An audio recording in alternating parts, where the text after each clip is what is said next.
Thanks for joining us today. Us being me. Yeah, that's right. I usually have a co-host here, Blake Walley, Blake the eccentric. TV's Blake Walley. He's not here today. He is taking care of some issues that need taken care of. You know, that's a thing I think that people have learned. At least I hope it's something that people have learned since, say, 2019, 2020 with the pandemic.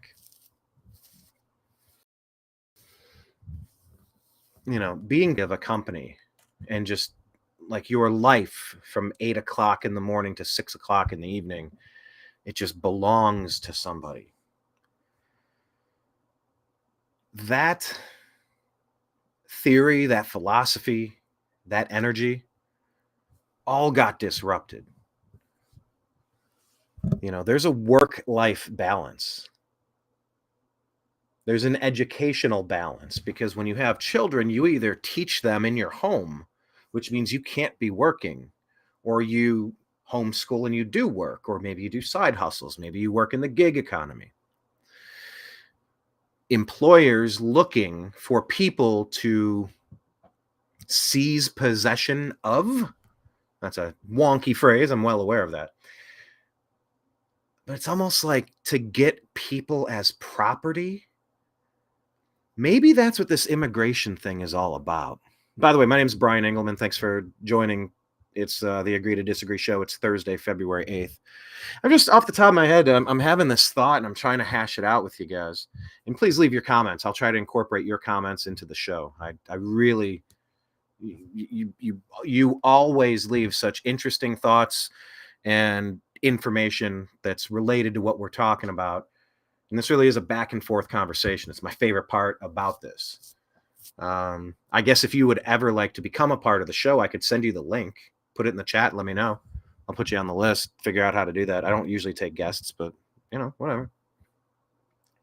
But I just wonder, because it seems like all of this mass migration, this intentional delivery system, when did this start? I mean, you can say it's been going on forever, but in like this organized way, in this specific thrust, I mean, this really is Barack Obama, Joe Biden, Hillary Clinton, George Soros, non-governmental organizations. You kick back money here, they fund them, they get their campaign, they bribe. So it's just in a circle, a cycle. And so maybe for the past 20 years, it's been an industry, but you just wonder, it's like, well, why? And I can't speak to Ronald Reagan when he was tricked. It's like, yeah, we'll build a wall. Just let's do amnesty first. And you're like, I don't know. The Democrats want more voters and the Republicans want more workers. Okay, let's just do the border next year. Nah, we're good. We want to keep this flowing and going. But it just makes you wonder, like, has the workforce, the hiring managers, have they lost the ability now to acquire humans as property in jobs where, they just kind of consume your entire life? You work your whole life. You don't have a work-life balance. You just ship your kids off. You're like, well, someone's got to pay the bills. I got to go to work. Here, lady who hates America and hates me and hates people like me and hates people who believe in what I believe in. Why don't you spend 8 hours a day indoctrinating this human to then get shipped back to me in God knows what condition? You know what it is? It's like a rental car. Have you ever had a rental car? Have you ever had a fun rental car? Maybe you give it a little bit more gas and see what it's made of. Maybe you hop a curb or you drive on the grass. Maybe you're a little, it's like renters versus owners. Look in a college town. The renters, I mean, sometimes they just don't take care of their property and they leave a mess everywhere. In cities, you can tell, in the same buildings, the same units, multiple people living under the same roof. Sometimes they will have all sorts of junk on their yard and they haven't mopped their steps. These are the renters. These are the people that don't care. They have no skin in the game. In fact, and able to vote, you used to have to be a landowner, because it's not just that You want only this 0.00001% to have anything. Now, I know that will happen with the kings and the upper echelons of all of these things.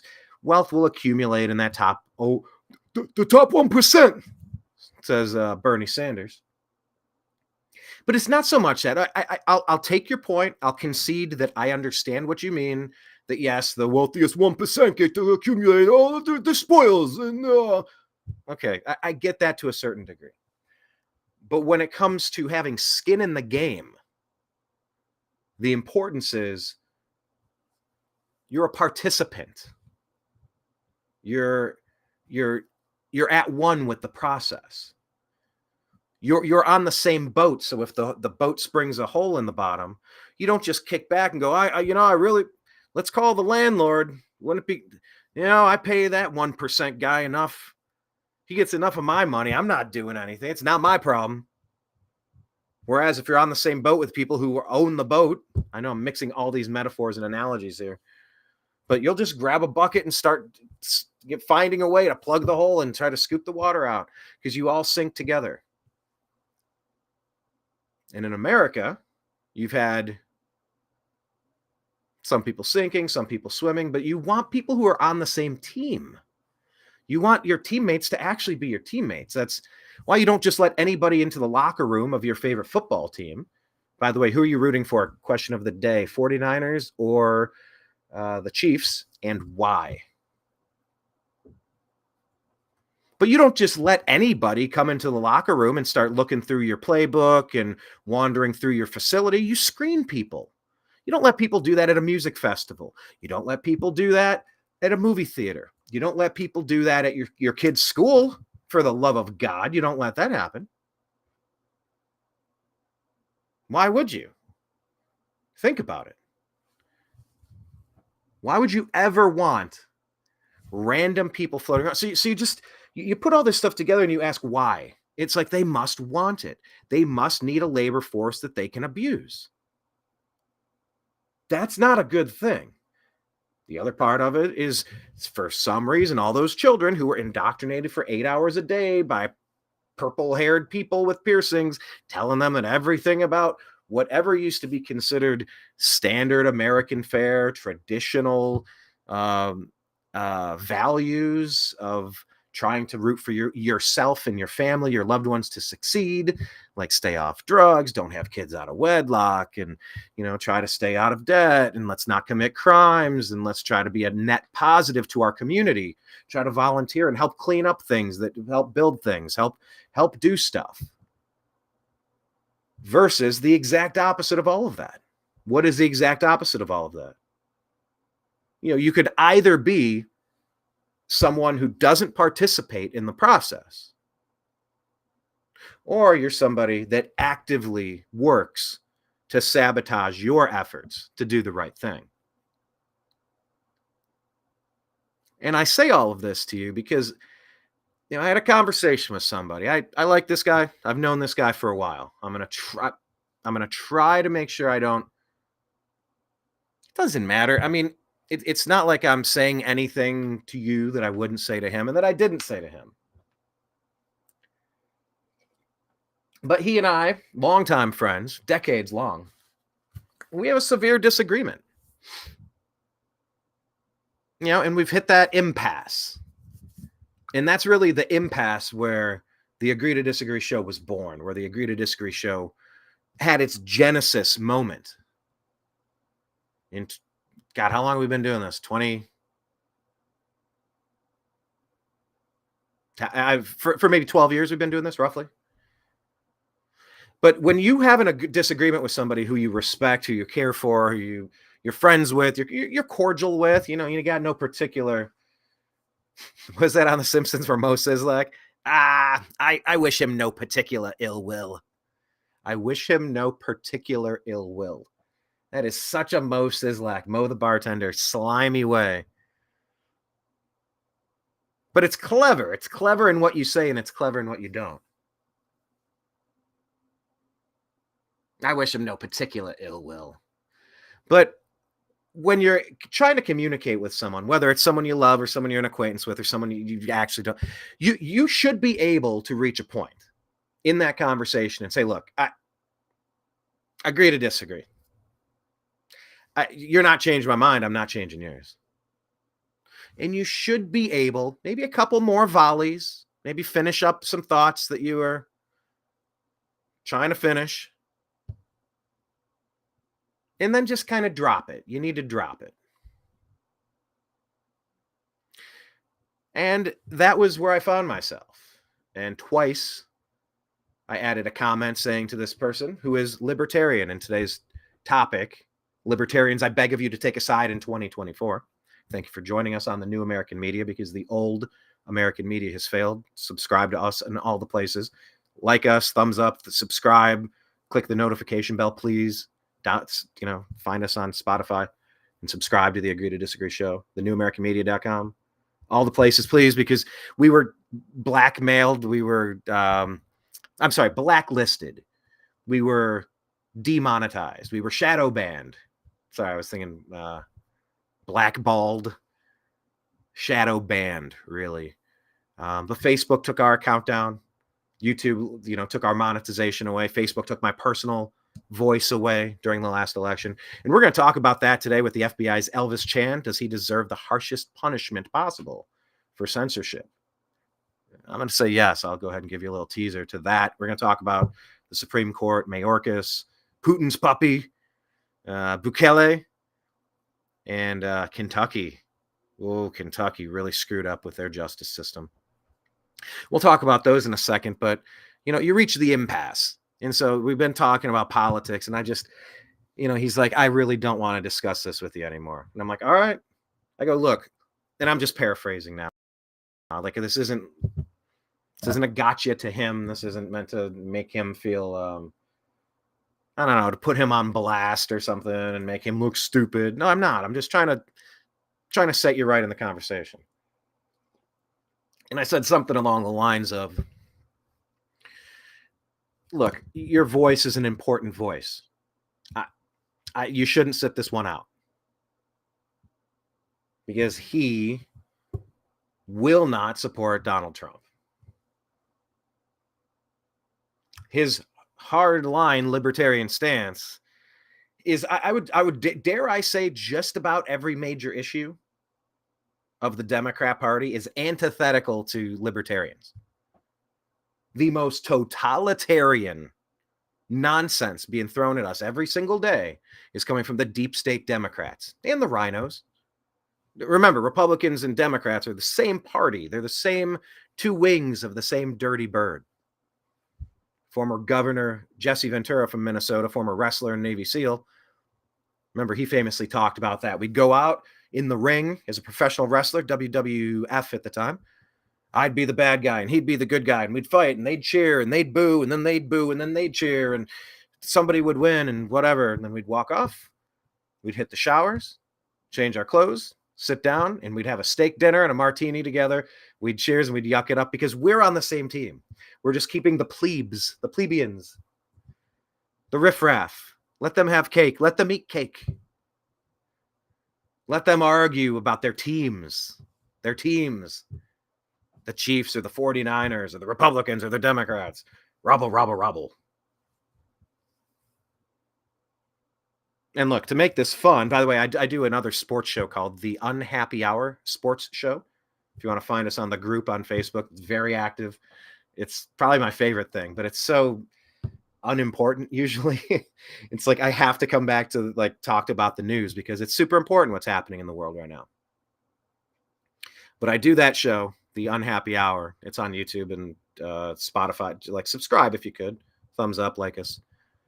Because we got to grow these brands a little bit. I've been doing it, but it's time to double down, do more shows, do more content, get our interviews back. If you look on our YouTube channel for the New American Media, I mean, we've had so many incredible, interesting guests on the program. I mean, when you have multiple opportunities to talk to John McAfee, a very interesting person, and it's like you go, oh, well, someone would say, oh, well, John McAfee, wasn't he accused of this? Wasn't he accused of that? Wasn't he guilty of this? Wasn't he this kind of guy? And you go, You know, I've heard all that stuff too. Some of it may be true, some of it might not be.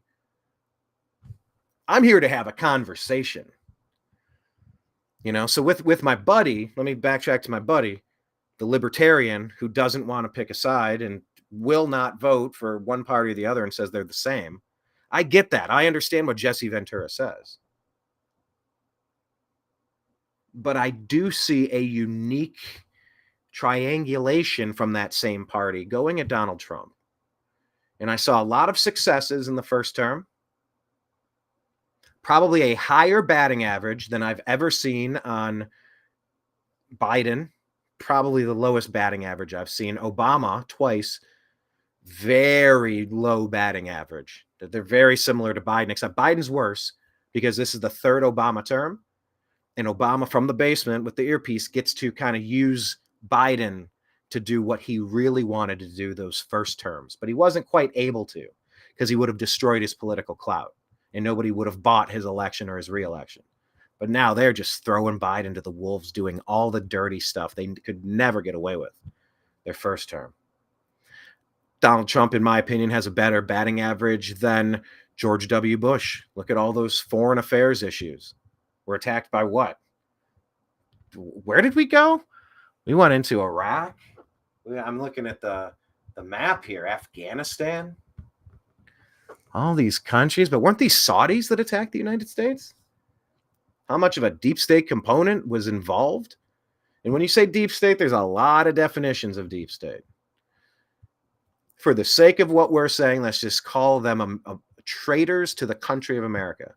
People who may have a blood allegiance to this country and who worked in various roles of military and governments and corporations to actively try to make sure they get inside of our locker room and sabotage our team's ability to win and to succeed. But it's our job to have conversations. So when I got into this conversation with my friend, he just kind of said, like, look, let's just let it go. And I get that. But I responded something to what our mutual friend, our other friend, he's in the sports group. That was the reason I brought up the sports group. And we go back and forth. I'm a Cleveland Browns fan, a Baker Mayfield fan. So I still root for Baker. When he went to the Panthers, I rooted for him on the Rams, and I'm rooting for him on the Tampa Bay Buccaneers now. Because I decided I liked the guy. He won me over. I didn't like the draft pick initially. Thought he was a short, white, cocky quarterback who I didn't really want to try to lead our franchise after we dealt with Johnny Manziel doing that. Short, white, cocky quarterback. I just don't, I got bad vibes, but he won me over. So I follow him to other teams. And this mutual friend of my libertarian buddy and I, he says, well, why would you? I root for the Browns. That's it. I only root for the Browns. If you don't wear orange and brown, you don't matter. I'm like, look, I get that. I respect that. I understand that. Also, like, why wouldn't we want to root on something this weekend? Baker's playing the Lions. Whoever wins this game, I'm probably going to root for to win the Super Bowl. It didn't end up playing out that way because now it's the 49ers coming out of the NFC.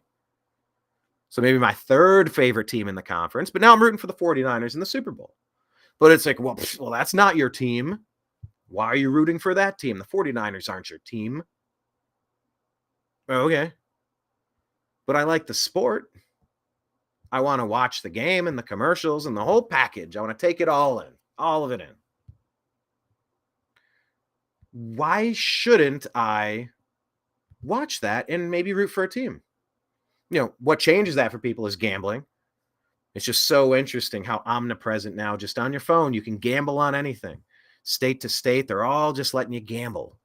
And the big question is it rigged? Is it as rigged as the WWE, the WWF? Is it as rigged as Jesse Ventura says it is? Is it as rigged as Donald? Because, by the way, I think Donald Trump had a better batting average than George W. Bush, as I was saying. Higher batting average than Clinton. Clinton had a better batting average than Obama, and obviously better than Biden, who has the worst. Then you go to Reagan. You go to George. What did I say? George. So now we're back to George H.W. Bush. He got into the first Iraq War. CIA. Now, what's all this information coming out about JFK? What happened to JFK? So it's important that we look at the deep state. And I want to, this is a good, I'll just bring this up here. One of these questions is about Scott Adams figuring out. Remind me to get back to the sports analogy with the Super Bowl, because that's the crux of what I'm getting at. But this is what I think is going on. Agree or disagree that Scott Adams figured out what's wrong with everything. I'm going to agree. In one post, you're not going to be able to get to everything. I understand that. I recognize that. But I think a lot of this is laid out. And I think why this is, I had traditionally been trying to stay away from this conversation with my libertarian friend. But I think it's becoming obvious, even more so than it always has been, and it always has been, that this is the time you have to get involved. To my mutual friend of my libertarian buddy who says the Browns aren't in the Super Bowl, I'm not rooting for a team. Well, I'm asking you to root for a team. I'm asking you to get off your couch. I'm asking you to participate. I'm going to do that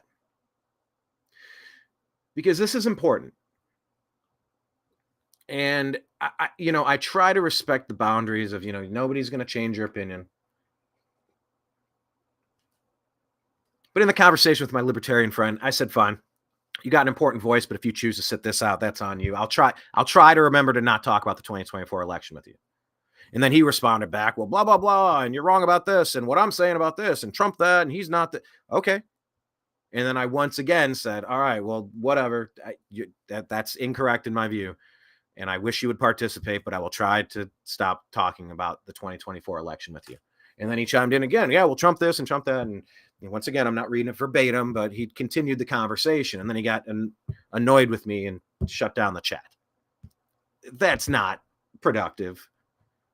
He's like, well, you brought it up. I'm like, look, you asked me to stop it. I stopped talking twice and you kept going. So you can't get mad at me for that. But that's what we're supposed to be able to do as humans, is agree to disagree. You have a thought, you discuss it. And when you really reach that impasse, it's like, you're starting to annoy me right now. I called him triggered multiple times.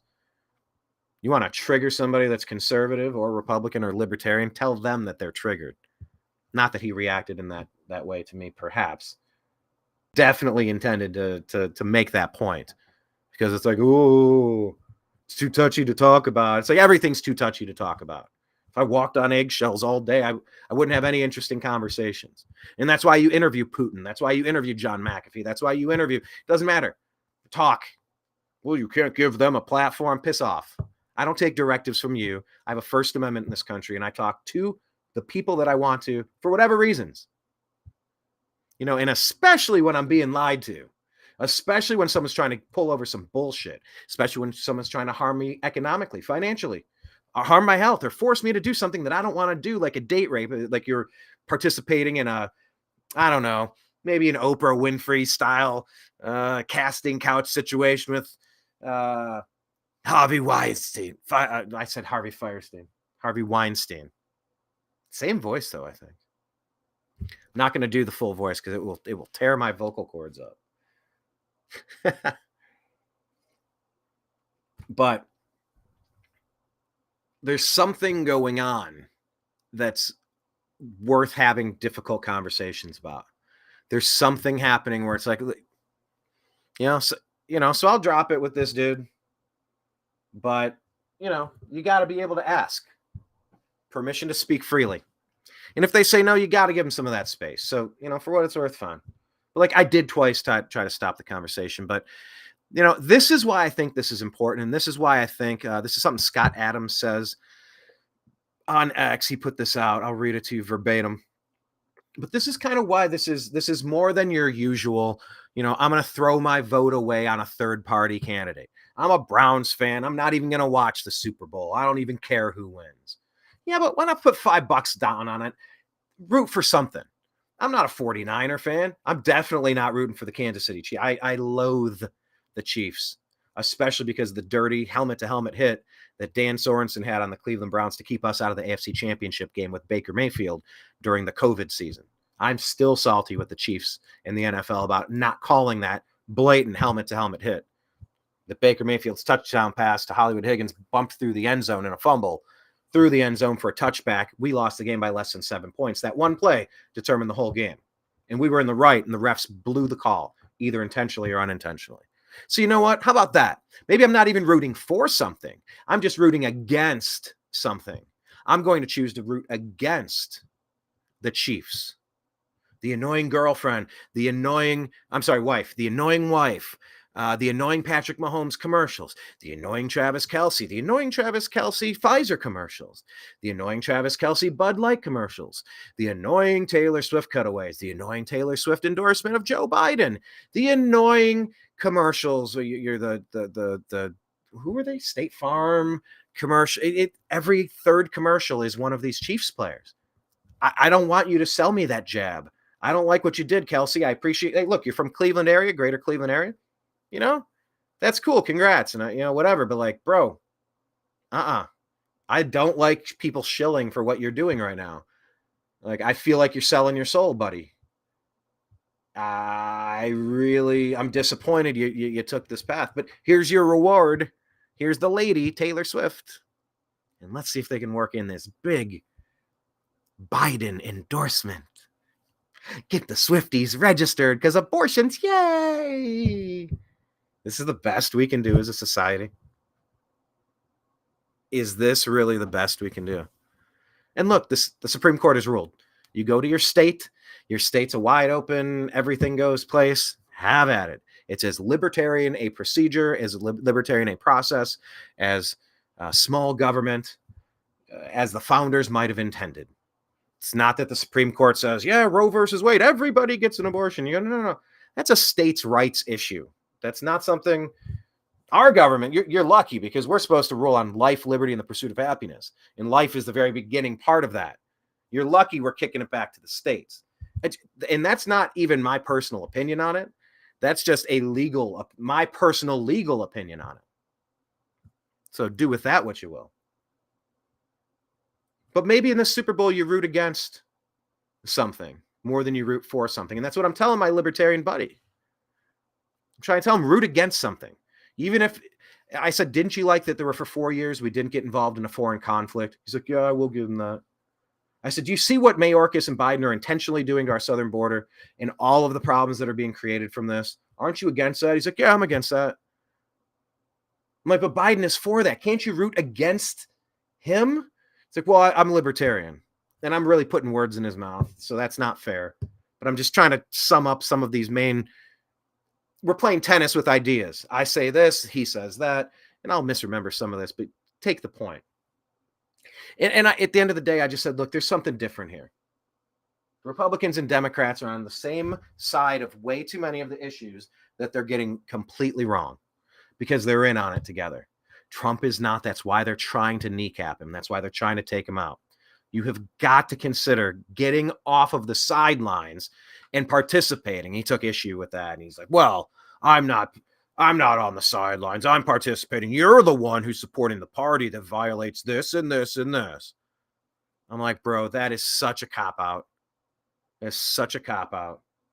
And I've had this problem with libertarians for a long time. It's like, said individual does not meet my purity test. Said individual is not a big L libertarian. Said individual had the wrong opinion on this issue, and they can tell you 30 things. What they won't bother talking about is the 70 super important things that they got right. They will focus and fixate on this person not performing. To you religious folks out there, for example, like Jesus Christ, perfection. Or to you football fans, performing like Patrick Mahomes, performing like Tom Brady, better yet, performing like Otto Graham, the greatest of all time quarterback from the Cleveland Browns, went to 10 straight championships and he won 3. He won 7. He was 7-10. He lost 3. 7-3, 10 championships in a row. Automatic Otto, they called him. Lost to history. But for his era in the 50s and 60s, is worth remembering. Look him up, especially this Super Bowl week. But I'm just begging my libertarian friend, get off the sidelines, get off the couch, jump into the game. And we have a disagreement about it. And he's saying, I'm in the game, I'm just supporting libertarians. I go, Throw your vote away, like Kang and Kodos on The Simpsons. I reference The Simpsons a lot. Go ahead, throw your vote away on a third party. And they're getting whipped by the alien. Don't blame me. I voted for Kodos. Kang and Kodos. Because it was, candidates running for president wearing masks, wearing monster masks. They're aliens wearing human costumes, rather. That's the best way to say that. So he's just taking the high ground. He's like, look, I didn't vote for Kang or Kodos. I'm like, yeah, but look, man, I think Kang and Kodos are on the same team. You're voting for this option, but there's also this other option right here. That's the guy that was president for 4 years, and he did not get us into another foreign conflict. As soon as Biden comes in, I mean, it's popping off in, where is it? Hong Kong, Taiwan, China, East China Sea area. I got this map. I like to kind of look at it and helps my brain understand. Let's talk about the Gaza Strip.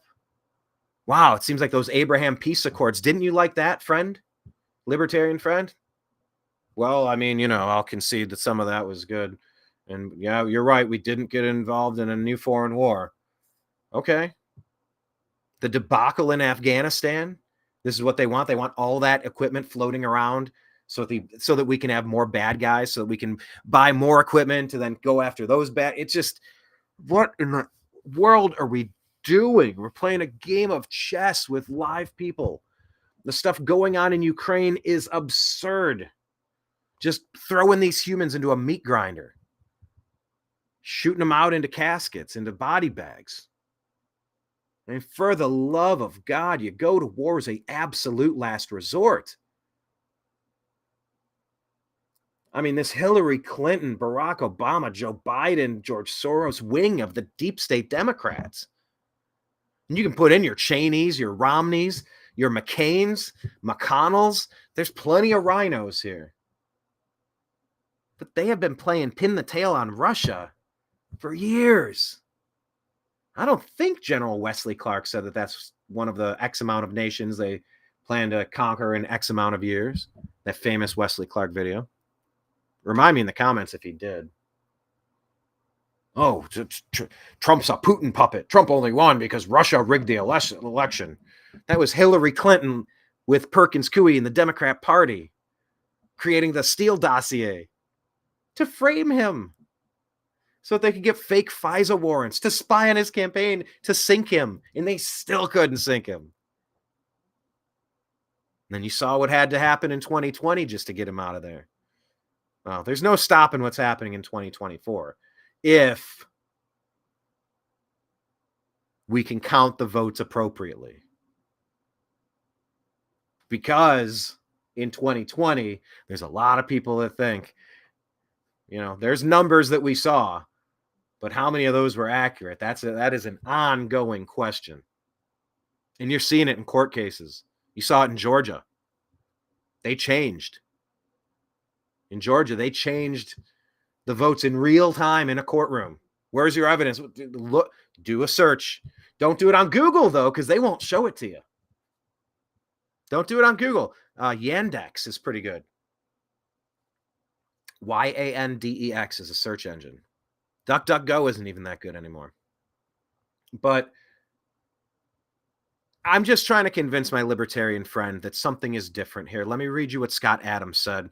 And thank you for being with me during this opening monologue that I have a lot to say. And I know I'm kind of jumping around in the story like it's Pulp Fiction or Memento or something. But I got a lot on my mind. And like this conversation happened today. And it's really tying all these stories together. So I will wrap this up. And I'm going to deliver you a quick dose of the news, kind of going through our Twitter feed. We're at American_media_. Please follow us, subscribe to us, all the things. We're on Patreon as well. If you want to help independent media, patreon.com/thenewamericanmedia. You can subscribe to support us, and I would greatly appreciate that. But this is something, I think we have different tiers on there. I know we have the $5 a month, but I think I just added like the angel investor amount of like $10,000 a month, something for $1,000 a month, something for the Netflix. What I call it, I called it the streaming service amount or something like that. And I looked up whatever Netflix was, like 15 for just $15 a month. You too can help an independent journalist So I haven't checked if that's up online or not, but leave me a comment if you go to the Patreon and let me know. But I mean, I would love to get some more fully funded aspects to the New American Media here. Once again, this is a reoccurring theme about doubling down and tripling down right now and making sure that we're giving you more consistent product and we're boosting the revenue back so that we can reinvest it into the company and keep trying to highlight issues that are important and being misrepresented by the lying legacy media. We do our best to teach you discernment. I don't have any particular agenda other than trying to figure out what's going on, trying to fix as many problems for as many people at the same time without making things worse. That's what we're trying to do here at the New American Media. So Scott Adams put this out, and I found it to be very interesting. He says, I finally figured out what's wrong with everything. It's a system problem.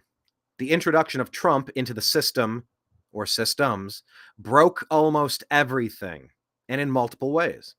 The fake news created a white supremacist hysteria, which led to the Fine People hoax and the George Floyd hoax, which led to the massive DEI, which led to massive systemic incompetence in all of our systems at once. Add wokeness and cancellation, and we can't discuss the issue, much less fix it. That's a system problem. The corrective mechanism, free speech, has been removed.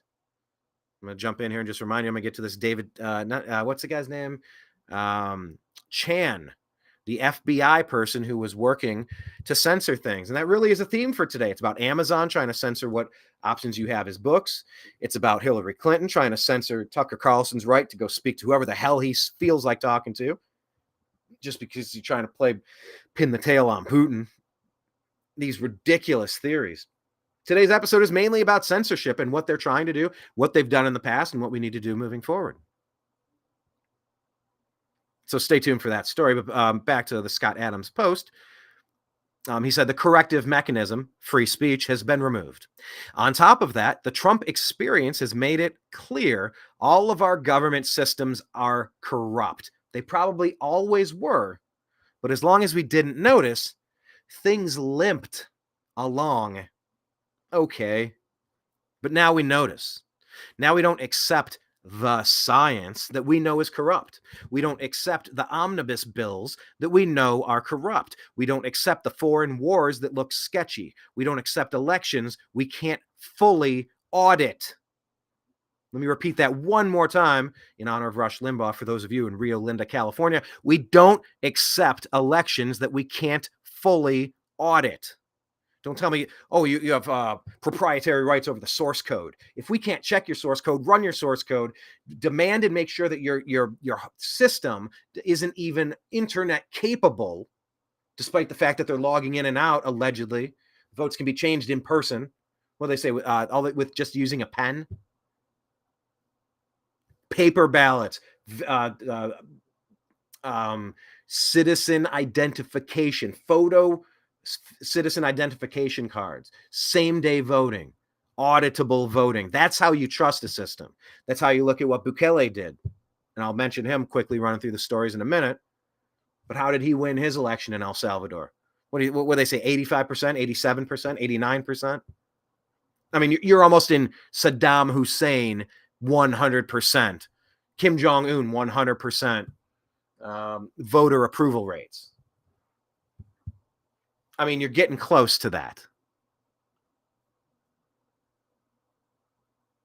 Let me let my cat out. Give me 1 second here. But you're up in that level. Come on. All right. Love the guy, but he needed to get out there. But how did he win? It's because you had auditable ballots. It was in person, and all the poll workers had a picture of your photo ID. And if you either matched or you didn't, they didn't send ballots to random addresses. No mail-in ballot. No mail-in. None, ever. Single day voting. If they can do it in El Salvador, you can do it in America. We always have until 2020. Actually, that's kind of interesting. We usually have a runner at the bottom of our screen. How do I get back to that? because it usually says go to cisa.gov/rumor control for countervailing views. There they go. Because they want your countervailing views. They want us as countervailing views. They want to make sure that you consider their perspective, which is every election in the beginning of time, from time immemorial until today, has been rife with opportunity for fraud, desire for fraud. But in 2020, that was the one time in every election ever that there was probably no desire for fraud, no opportunity for fraud, and certainly the courts didn't approve, that they didn't conclude that any fraudulent activity took place anywhere. If you want to buy that, go to cisa.gov/rumor control. But that's the level of censorship. That's the sword of Damocles hanging over my head right now. We have to say such things like that. Should we want to continue to exist in the YouTube universe? We are. YouTube.com/thenewamericanmedia. Subscribe. 1,400 videos over 12 years. It's a lot of great content. But we've also created a parallel channel on Rumble. Rumble.com/thenewamericanmedia. Follow us. Subscribe, please. We need more people over there. Click some videos and let them play. We need some hours to accumulate so we can enable the monetization again. I'm telling you, up until a couple of years ago, all this stuff was humming along. And then we were targeted. Much like Tucker Carlson is being targeted today. On a different level, of course. But we certainly were noticed. There's good people and bad people. I'd say by bad people. Because all we're trying to do is figure out what's happening and tell you what's happening. Only a bad person would lie to you about what's happening. Or not want you to know what's happening. Never trust someone like that. But let me continue here on the Scott Adams post, because I do have a lot of stories to get to. But I've really enjoyed this open format. And in the comments, let me know. I mean, are you a regular? Okay. First off, once again, a reminder: if you just joined us, tell me who you want to win the Super Bowl, the 49ers or the Chiefs, and why do you want them to win? Second question would be: are you a regular listener to the Agree to Disagree show on the New American Media? And if so, have you enjoyed this different format at the beginning, or do you like more to the point, deliver, bang, bang, bang, all of the news as tight as possible? Because I know there's a time and a place for both. I'm well aware of that. And we've been experimenting with YouTube Shorts videos, just 60 seconds, bursts, and just hit story really quick. But I've enjoyed this opening monologue because I am now... It's a different dynamic where it's just one person doing a show, and I haven't done a lot of shows solo recently. But really, all the stories that I'm talking about, they're jumping into this ongoing monologue that I didn't type out. I'm just kind of going off the top of my head with it. So that's my second question. Are you a regular listener? And if so, what do you think of this extended monologue that's including all the stories of the day, just kind of in a different manner, out of order, like Memento or Pulp Fiction? I'd love to get your feedback. I don't know that it matters, because, I'm trying to do the show that's authentic to me and that feels right for me. And Rick Rubin said that, the famous music producer, Beastie Boys and Jay-Z. I mean, a million artists have worked with Rick Rubin. He said the audience doesn't matter. And that's such a counterintuitive thing to say, but what he means is the audience doesn't matter. If the artist is creating a craft that they feel good about, like they feel they need to express, the audience will find it. There will be, but here's the problem with like the New American Media and other places. YouTube pushes you down in the algorithm. They take your monetization away. They don't put you up in the recommended feed anymore. Facebook limits your reach, limits your posts, hides you, flat out deletes your content. We've had several YouTube videos flagged. Conversation with Dylan McDermott at the Autism Speaks charity event in Los Angeles, because he dared to say you need to question everything. It was probably because of the way the person asked the question about the V word, and mentioned, what if harm occurs? And he says, I think it's important that you should question everything. That video was literally taken down by Google, Alphabet, ABC, whatever the hell they're called. YouTube. Google, Alphabet, YouTube. Because his answer was, I think it's important that we should be able to question everything. For the love of God, this censorship has gotten no better. It's gotten a little better because Elon Musk is holding it down at X, if you trust Elon Musk, which, he's done. You cannot deny he's done a lot of great things, but can you trust him? I say trust no one. Just trust me each day with continuing to score wins in the correct column. Score points on this column, and I'll continue to have you on my team. I trust him as far as I can throw him. Vivek. Oh, Vivek. Is he on the team? It's like, well, he says all the right things, but, he's a plant. He's World Economic Forum. You go, he's addressed that. You can either accept what he said or not, but how many wins in the right category, on the right side of the issue, the articulable policy positions that somebody needs to put a smart, thoughtful, polished, neutral position forward where, Trump might say it like he's a New York construction worker. Might be a little crude. It might be a little crass. But look, Vivek's doing a lot of good things. He's saying a lot of the right thing. And he's saying it in a way that you don't have to defend. You don't have to, and once again, Scott Adams, who I'm trying to finish this thought here with, he said he likes Trump, but he's very expensive. He's so tired of having to defend him and explain away some of the mistakes he's made and the things that came out wonky. And he said this, but it didn't mean that. And you're twisting it's just, but with Vivek, you don't have to keep doing that because he doesn't put himself in that position for misconstruing what he had to say. Misconstruction. I'm like, that's not a word. Would I try it in a game of Scrabble? Maybe. Misconstruction. But anyway, look, I'm going to wrap this up and just hit the headlines. But if you like what we are and what we're doing, click like and subscribe, all that stuff. But back to Scott Adams, he said, now we don't accept the science that we know is corrupt. We don't accept the omnibus bills we know are corrupt. We don't accept the foreign wars that look sketchy. We don't accept elections we can't fully audit. We don't trust the news for good reason. We don't trust our intelligence services to not be agents of one party. And we see the Justice Department's weaponized. While all of that happened, Soros found a way to take control of all American systems via funding of non-government entities and integrating them into American systems. But at the head of the snake is the fake news and fake science. There is no correcting mechanism. The X platform is the only counterforce, and that's why the crooks are trying to take it out, and Musk at the same time. So I found that to be fantastic. Very well written. I think I shared a couple of others on that point.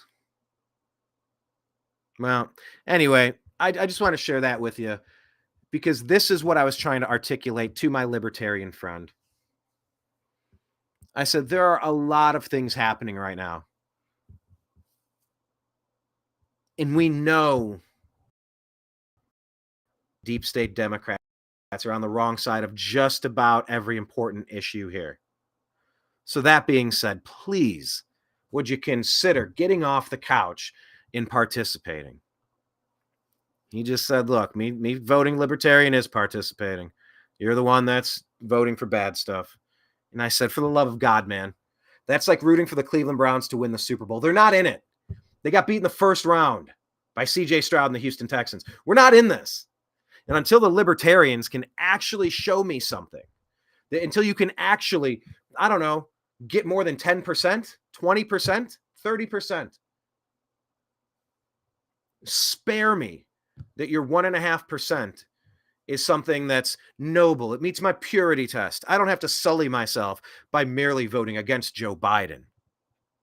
I would never do something as foolish as voting for Trump. Trump's not perfect. I only vote for perfection. It's like, well, perfection ain't in it, buddy. Perfection is not in the Super Bowl. My Cleveland Browns are not in the final dance. I'm asking you to make a selection between the two choices you have. I have 7 choices. There's the Green Party. Did you know that RFK Jr. might run? None of that matters right now. I get your point. I've been there. I voted for Gary Johnson. I voted for Ron Paul. I get it. I've been there. But this is not the time. These deep state Democrats have gone so far, like Fonzie jumping the shark, when that was the moment things got so absurd and then the series went into decline. America is damn near in decline right now. In deep trouble. And I'm just asking him to participate in this. I know he doesn't care. Like my mutual friend, I only root for the Browns. I don't care who plays in the Super Bowl. Nope. I'm not putting $10 on it on my app, on my phone, my MGM app. I'm not going to do it. And I don't care who wins. All right. I'm asking you to care. Maybe for the first time in several elections. Can you please care about the top 2 choices?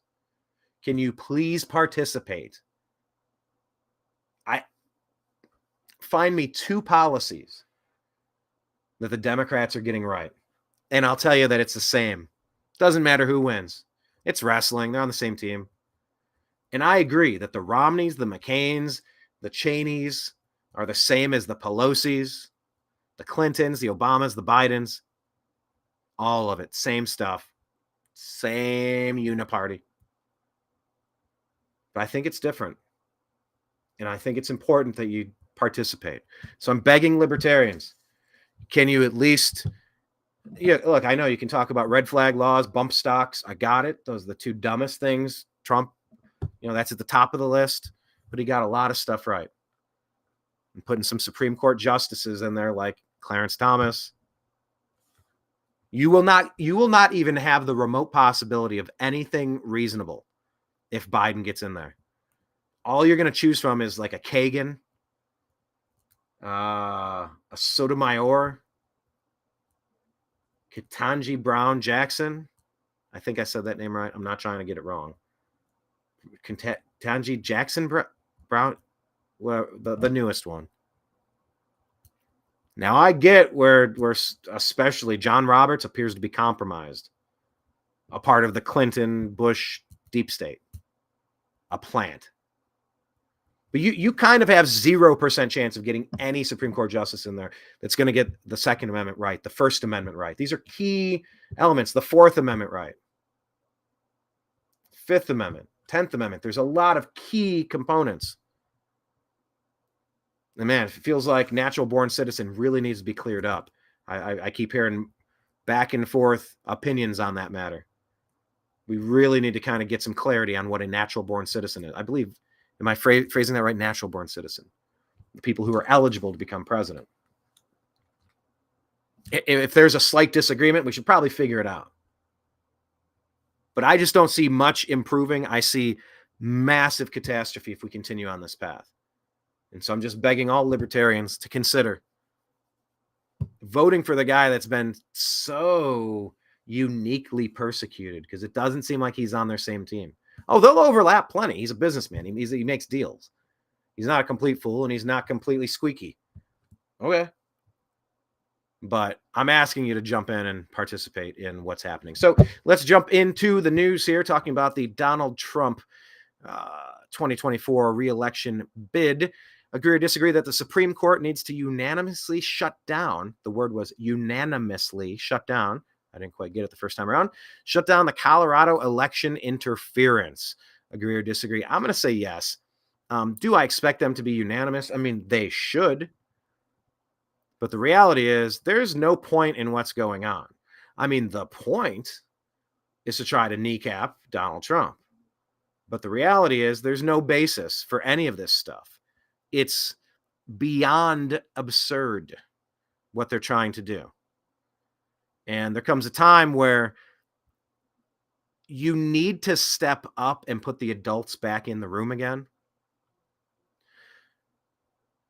And this is what the Supreme Court's looking at right now. Here it is, the New American Media. We got a new graphic made with the American flag upside down because it's flying that way. as a symbol, as a symbolic gesture to show that we are a nation in distress. Like imagine a boat with this upside down. It's like, this is a boat in distress. And sadly, on this current path that we're on, things are under distress right now. But follow us. We're at American_media_ right here. So it says, from sports to spirituality, comedy to Congress, and freedom to firearms, seeking truth, challenging dogma, and having fun. Join the mostly civil conversation. All right, so here's the live feed. That's nice to see that that's going through. I like that. That's weird. That's so meta. Leave it on the screen for a second to see the screen watching us watch the screen. That's pretty cool. Okay. So many stories to talk to you about. Let me just scroll through. This is Donald Trump. Let me just kind of mention this thing up. This is Donald Trump reacting. I'm trying to pause this and reset it. Responding to the Supreme Court oral arguments on removing him from the Colorado ballot via the 14th Amendment. Here we go. In watching the Supreme Court today, I thought it's a very beautiful process. I hope that democracy in this country will continue, because right now we have a very, very tough situation with all of the radical left ideas, with the weaponization of politics. They weaponize it like it's never been weaponized before. It's totally illegal, but they do it anyway. And it has to stop. Every one of the court cases that I'm involved, every single one, civil, whether it's the attorney generals or the district attorneys. You look at Fon in Georgia. They had many meetings with the White House and with the DOJ. They went there, 8-hour meetings. That was all staged. That was a phony hoax. And now you look at it and it is a phony hoax. And hopefully that case will be dismissed in short order. It's a disgrace to this country. But they work together with the Justice Department and the White House. And I'm not supposed to do that. As you see, it comes out of the White House. It comes out of Biden. It's election interference, and it's really very sad.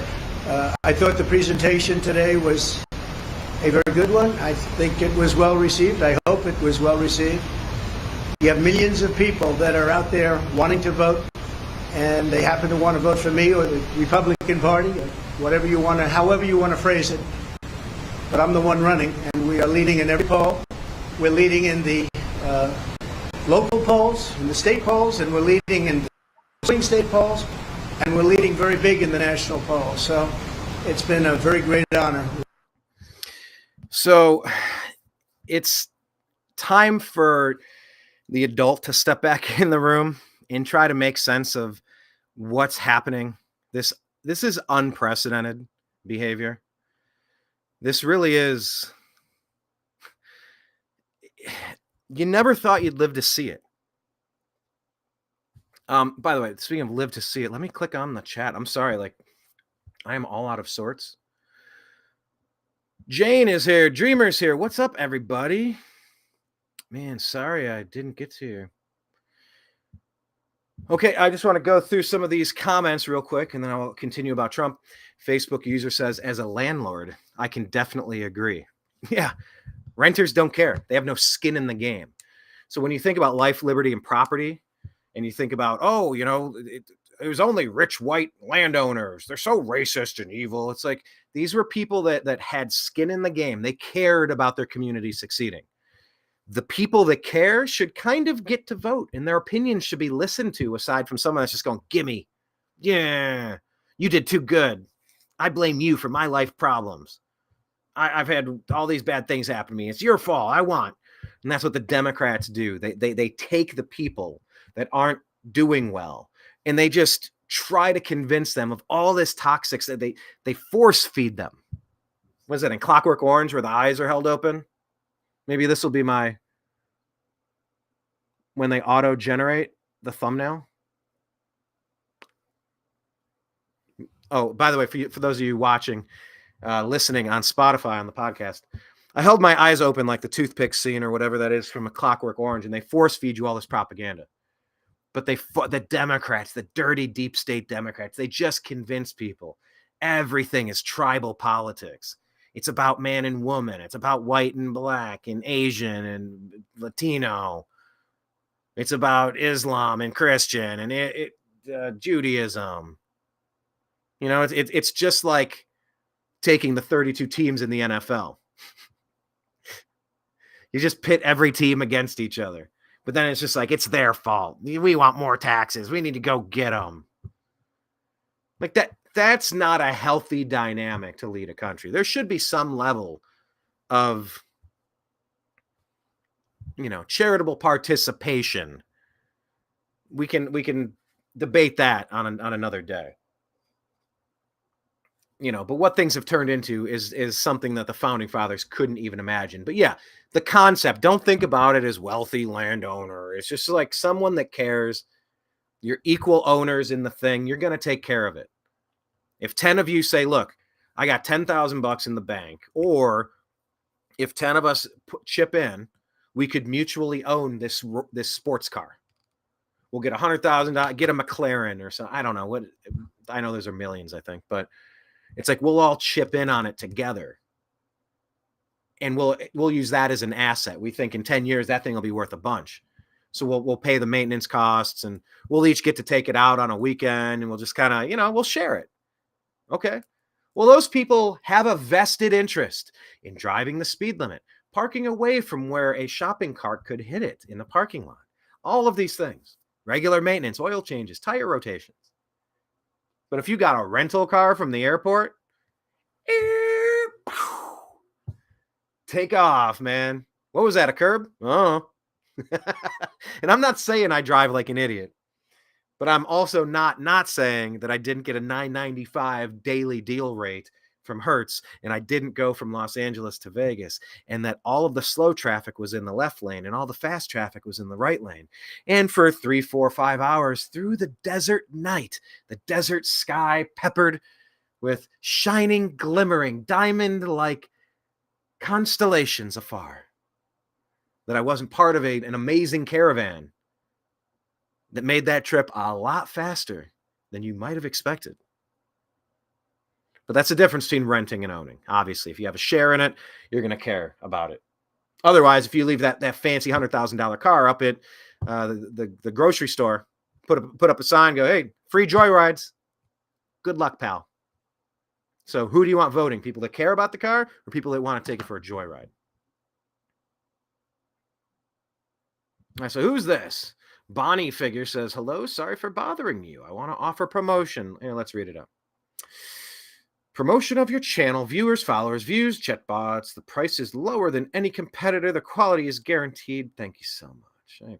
That's so nice. Hi, Jane. Thanks for participating. Dreamer, what's up?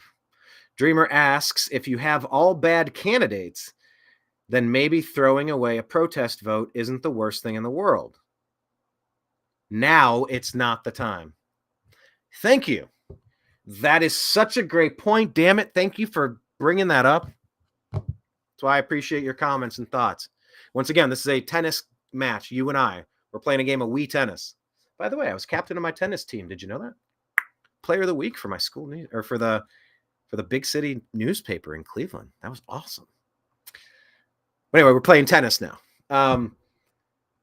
If you had an election where it was Mitt Romney versus Obama, look, now we know who Mitt Romney is. Maybe we always did. Maybe we always knew about McCarthy, like Scott Adams was saying. But it wasn't broken too much. And it limped by, and we just, whatever. But yeah, in a Mitt Romney, Barack Obama, you know, I think in that one, I don't think I even voted for Romney. I think I threw it away that time. Because I did vote for Gary Johnson. Once again, if you go back in our catalog on The New American Media, youtube.com/The New American Media. If you scroll back, we have an Odyssey channel, Odyssee, I think. Odyssey channel. It's backed up all of the YouTube channel if everything disappears.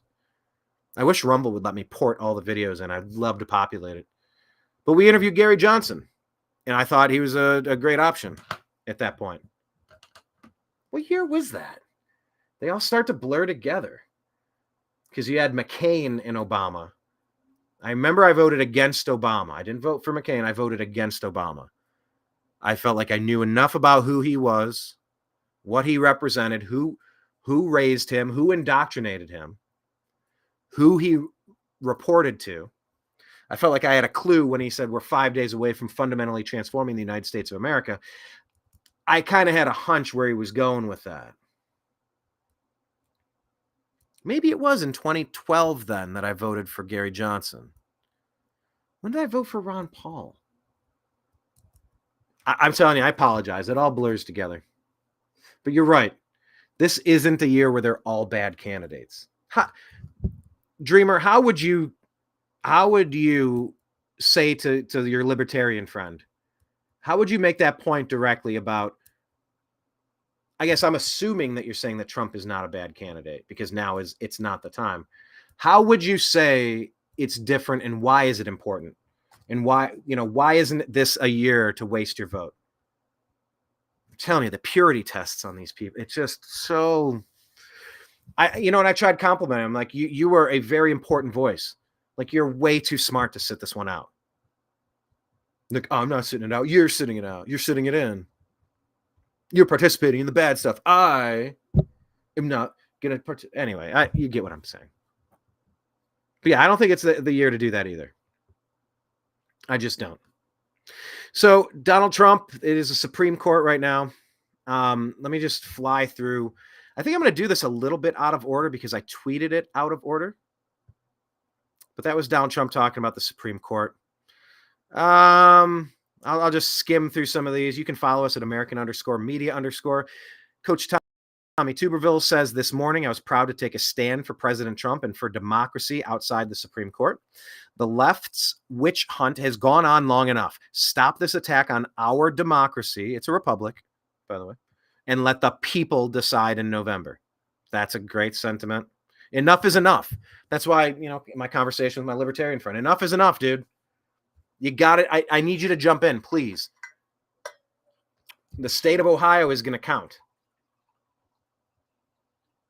And you know what? And imagine if you did single day paper ballots, no ballot harvesting, signature verification. I wonder how many blue cities would instantly flip. How many blue states would instantly flip? I wonder how many of these votes are actually legitimate.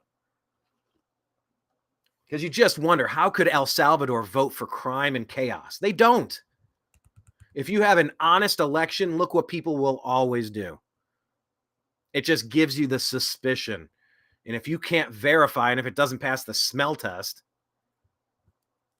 what kind of validation do they think there is? Just because you repeat the word insurrection 45 times, it's not like 3 times in the mirror.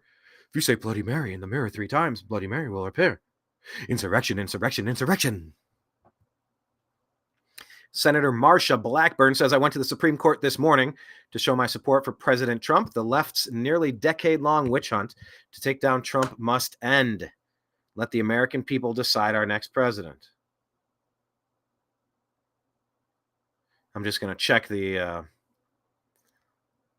what's breaking here. Make sure we have the most up-to-date thing on the Supreme Court in case something has occurred since we started this. But yeah, also Rose City Antifa is now blocking the road outside of the United States Supreme Court with a Remove Trump banner. Capitol Police are there, and of course they're just allowing Antifa to block the road. Is this an insurrection? Is that an insurrection? Good question. Best Supreme Court quote just now by Justice Kagan. The question that you have to confront is why a single state should decide who gets to be president of the United States. She's not on the right side of issues very often. Paid protesters wearing matching outfits are each holding a single letter in front of the U.S. Supreme Court that spells out Remove Trump. Today's Supreme Court is reviewing what Colorado did. Their decision to remove Trump from the ballot.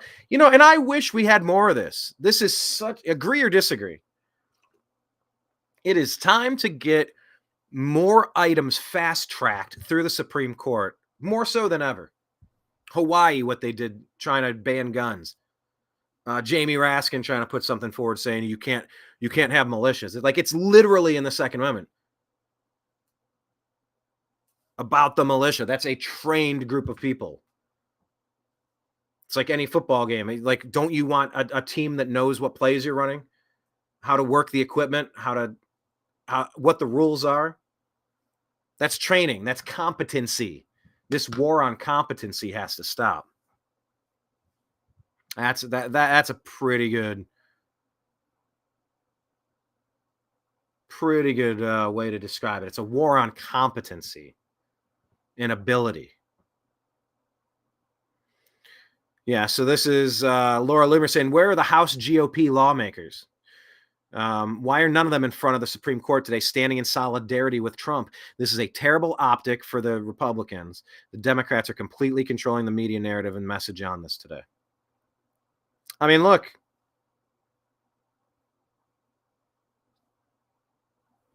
I'm reading Marsha Blackburn and some of these people, but yeah, these are just solitary tweets. Like, where's the live presence at the Supreme Court? This is a big deal. And all these Republicans that are willing, like Ronnie D, Nikki Haley, if they're not in on some really clever plan here, trust the plan kind of stuff. If they're not in on that, then we know what they're against, and they're against the regular people. By the way, here's a great story that I'm not going to get to today, but I'll put this out. This is Patrick Bet-David talking about, he believes Trevor Bauer deserves a second chance in Major League Baseball. What a yes. Talk about a man being accused and being found guilty unless proven everything backwards about that. Everything backwards about that. Cleveland Indians fan here, so definitely following that story. But the Trevor Bauer story echoes the Donald Trump story so clearly. It's make accusations unfounded and try to ruin a person, frame them, blackmail them, destroy them without the opportunity to prove innocence, without ever being found guilty of anything. Oh, Trump should be off the ballot because insurrection. Because what? Because insurrection. I'm sorry. Colorado, we're going to need you to say that a little louder one more time. Just if you could speak a little slower this time. I'm not quite making out that word. Why you are trying to get Donald Trump removed from the Colorado ballot. Insurrection. Okay, what about it?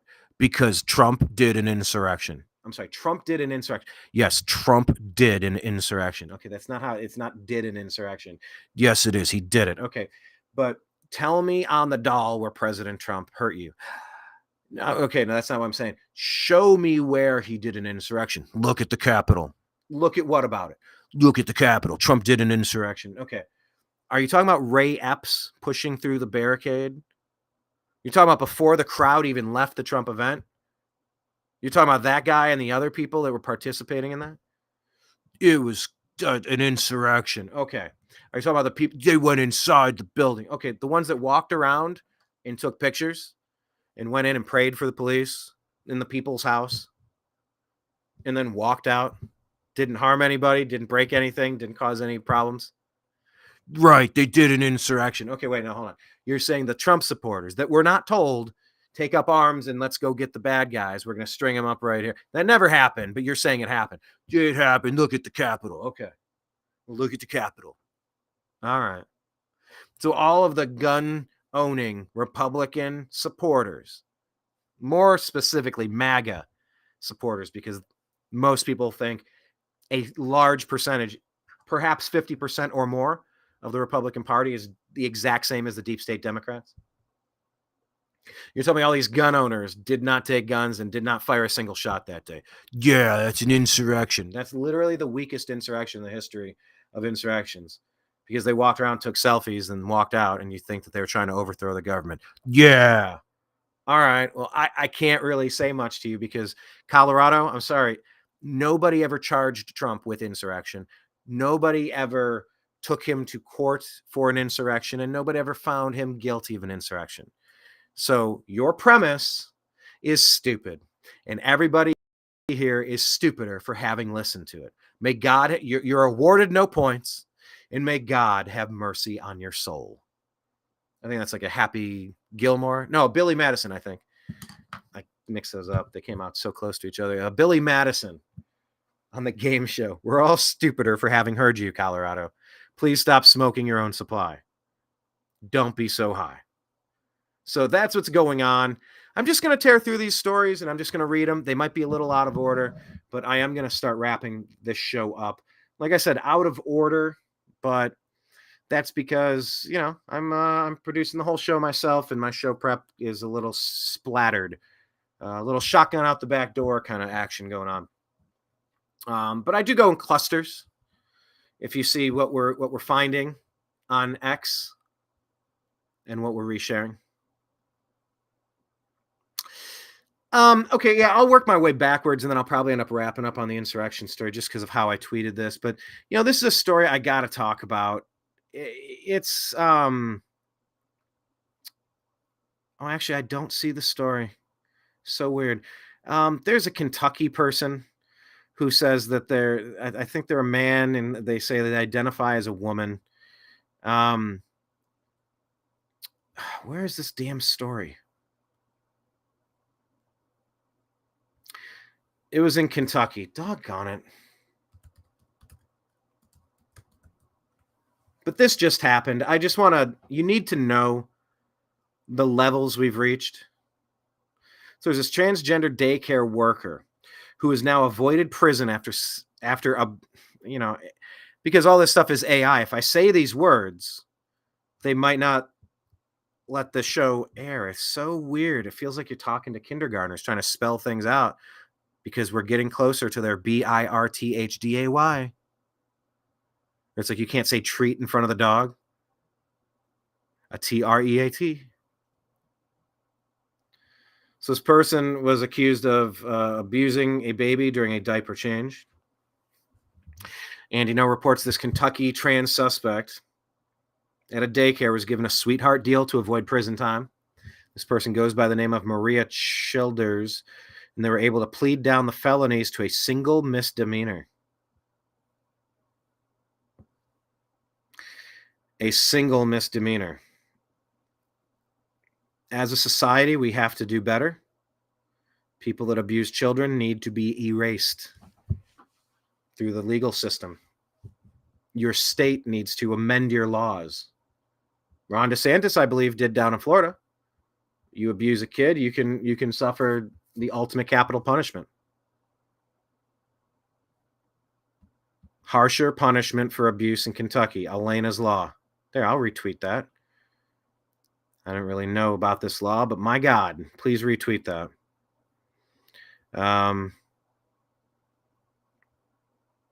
Yeah, this is the person dressing up. This daycare worker will receive no jail time after pleading guilty to abusing a baby. Trans activist lawyer was successfully argued that he has no access to estrogen. Court then reduces felony abuse charge to misdemeanor. Is this thing on? Are you following me here? The court reduces the charge to misdemeanor and dismisses all other charges. How horrific is this? So I had to bring you that story. I'm sorry I had to. But for the love of God, we have to do better. And you have to participate. Here's a picture. This is a meme. It's like what is the name of this guy? Is this like a Giga Chad or a Chad? It's like the guy with the beard looking left. He's got the hair combed over. And here's a person on the left. They got this flag with all the colors, and they got the communist sickle and the black power and the woman's circle and plus and the yin and the yang and Twitter, Facebook, YouTube, CNN, all the jabs, all the Black Lives Matter. I don't know what that is. That a mask? Google, wearing a mask. And he says, they brainwashed you. And he's just holding an American flag going, really? The Post says, this is from Dale, 378-44138. Part of woke neo-Marxist Frankfurt School critical theory, is deconstruction of existing systems, sex, family, justice, marriage, history, boundaries. The trans is a part used to deconstruct yet more of the young and innocent they haven't yet destroyed or ruined, designed to destroy the West and a belief in God. This was an article that was right there underneath this Kentucky story. Another way to put the headline out from ZNO, the real ZNO on X, says, the better way to say the headline might have been, Kentucky grants freedom to mentally ill pedophilic man who sexually abuses babies. Yeah, how about that? Let's start using our words. Let's start using the correct words. We have to be as descriptive as possible. And we haven't been.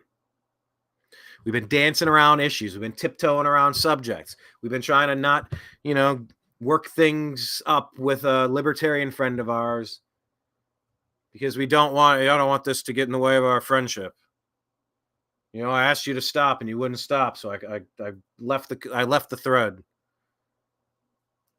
Like I sent the screenshot. I go, in one screenshot, I stopped twice. I said, I will try to remember to stop discussing the 2024 election with you. Followed by multiple posts of you continuing the conversation. You can't continue the conversation. But look, we have to have uncomfortable conversations. And look, for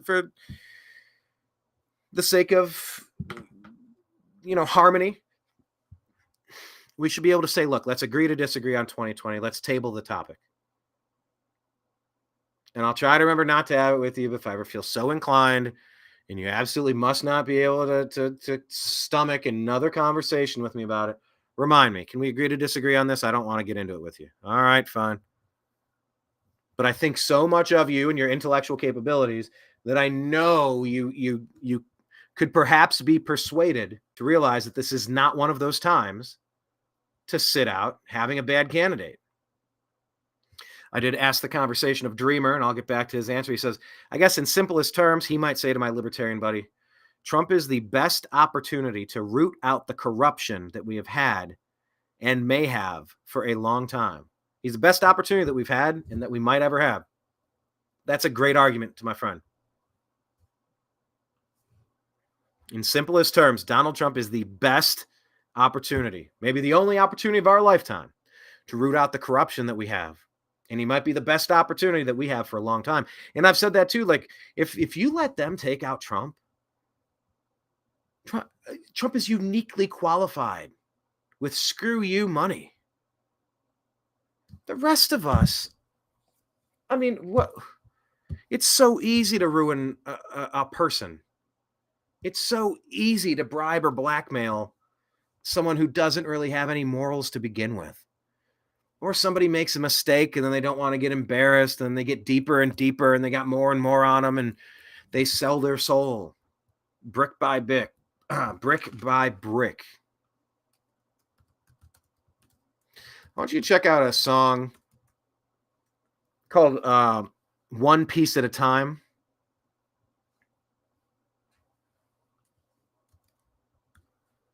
Johnny Cash. It's called Piece by Piece. I brought this up to the neighbor, and I was trying to tell a story, and this song jumps into my head all the time. By the way, if you're on Facebook, you could find TNAM Music, TNAM, for the New American Media, TNAM Music. It's a private group where we discuss this, and if they say, wow, how did you find the group? Just say, Brian invited me. Tell them the Sandman sent ya. But I was discussing this, and it comes up often, so I wanted to read it for you today, because that's kind of what I was saying about politicians. Maybe they stumble in with good intentions and then they find themselves in a jam, in a bind. Maybe they're threatened. Maybe they're scared. Maybe they're just tempted. Maybe they make a bad decision and then it's downhill from there. I think that the DC swamp has seen every variety of those types of people. Malevolent people working for another team from the beginning. I would put Ilhan Omar in that list. She had comments on that last week about she's an agent of Somalia. You got to remove that person. I think Barack Obama has never liked this country and wanted to take them down a few pegs from the beginning. And he wanted to fundamentally transform this nation. I don't think he works for this country. If nothing else, I feel like you have to have a belief. If you're intellectually honest, you might not be intellectually honest, but if you are, to have the belief that Donald Trump as CEO gives a damn about this country succeeding, and that means the people in this country succeeding, domestically and abroad. Whereas most of the other politicians, you suspect that they're in it for themselves, or they've been bribed or threatened or compromised, and they've sold their soul off one piece at a time. Just one piece at a time. Little intellectual places where you let it slide. You don't want to offend a friend, so you don't even have the important conversations. I'm not saying being, excuse me. I'm not saying that you should be obnoxious, persistent, abusive, and that you consistently step over boundaries. Like if your friend says, look, I'm asking that we don't talk about this. It's going to ruin our friendship because I hate this conversation. And in fact, I've had that conversation with Blake so many times about Gaza Strip, about Israel, about Britain, Palestine.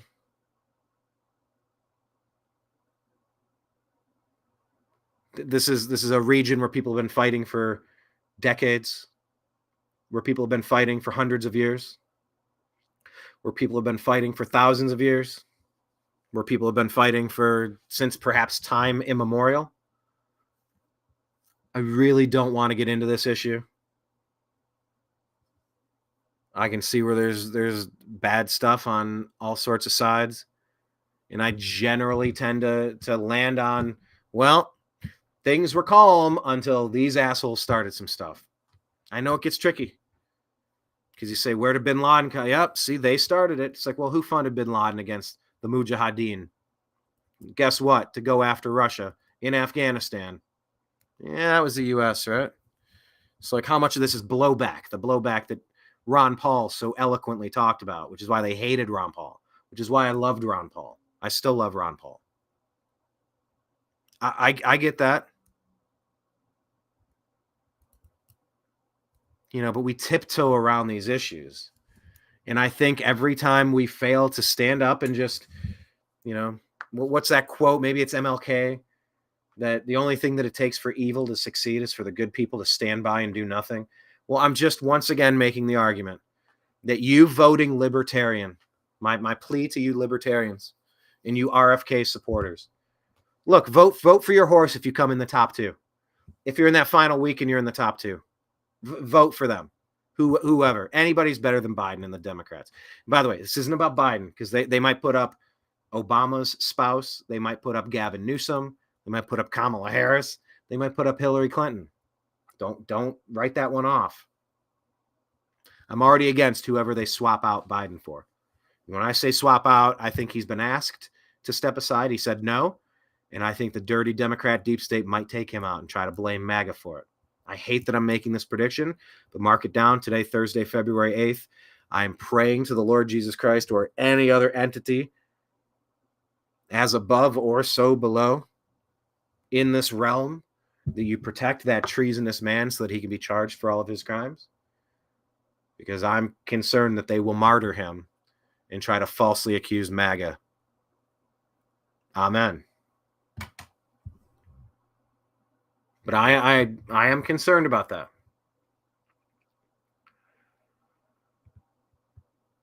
I hate to even have some of these conversations. Look, so I get where people don't want to have the same conversations. I saw Anomaly tearing into Tim Pool because Tim Pool was yelling. I think it was about Israel too.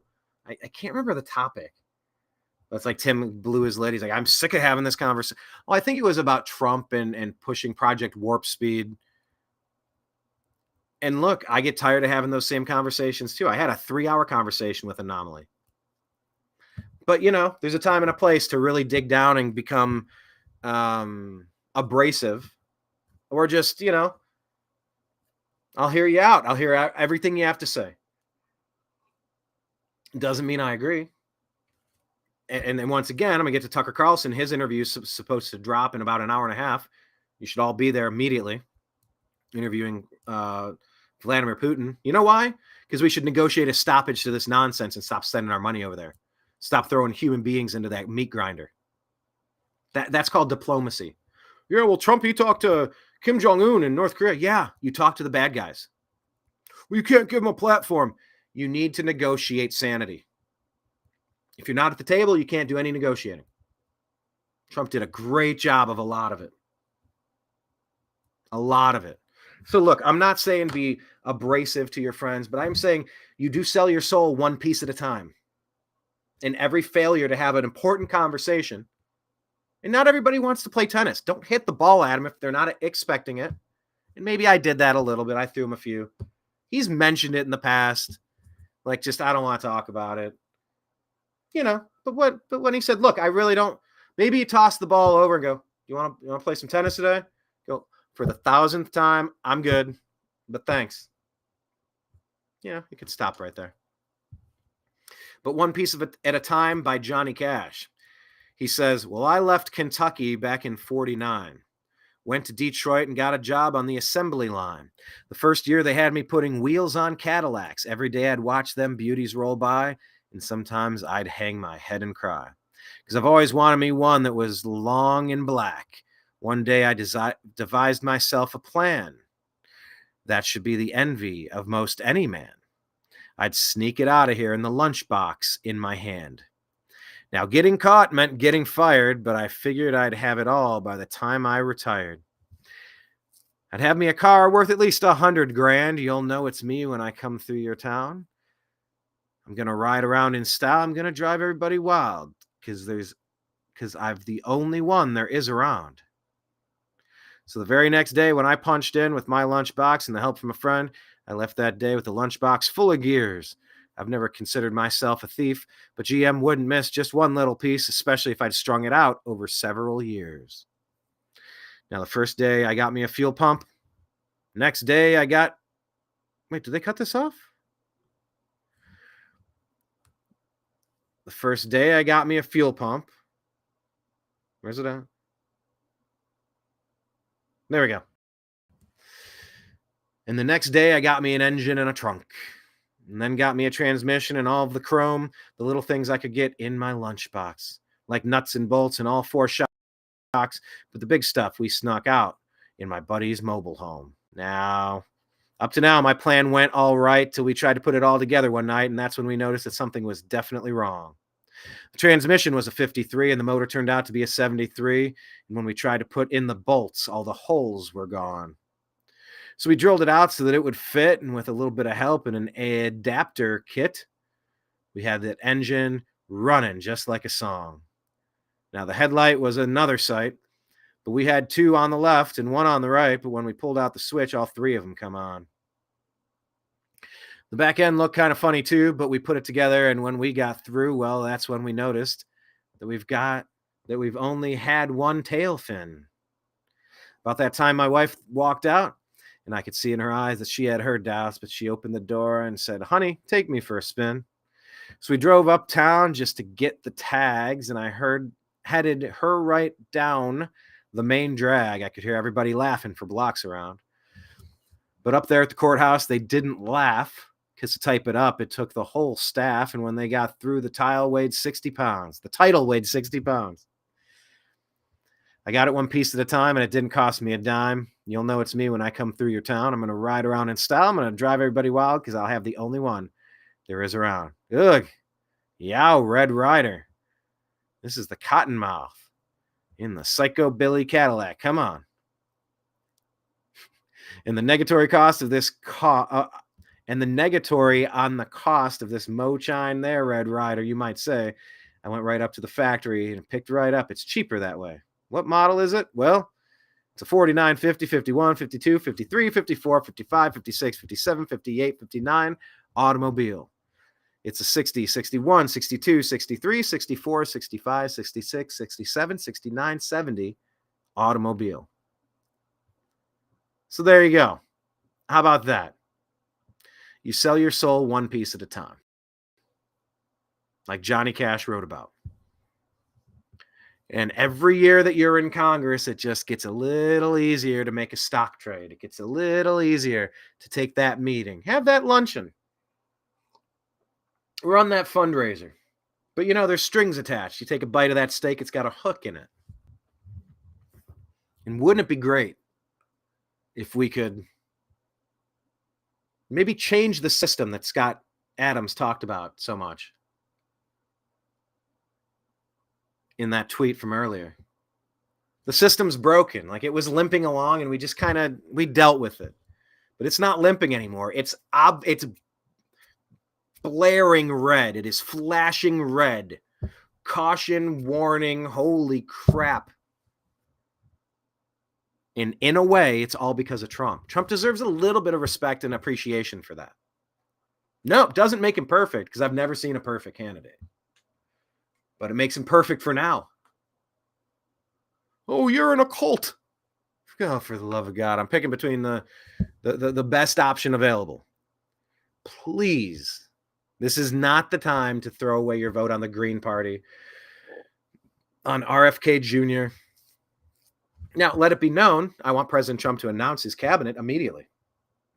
Get his people out there spreading the word, because people lose track.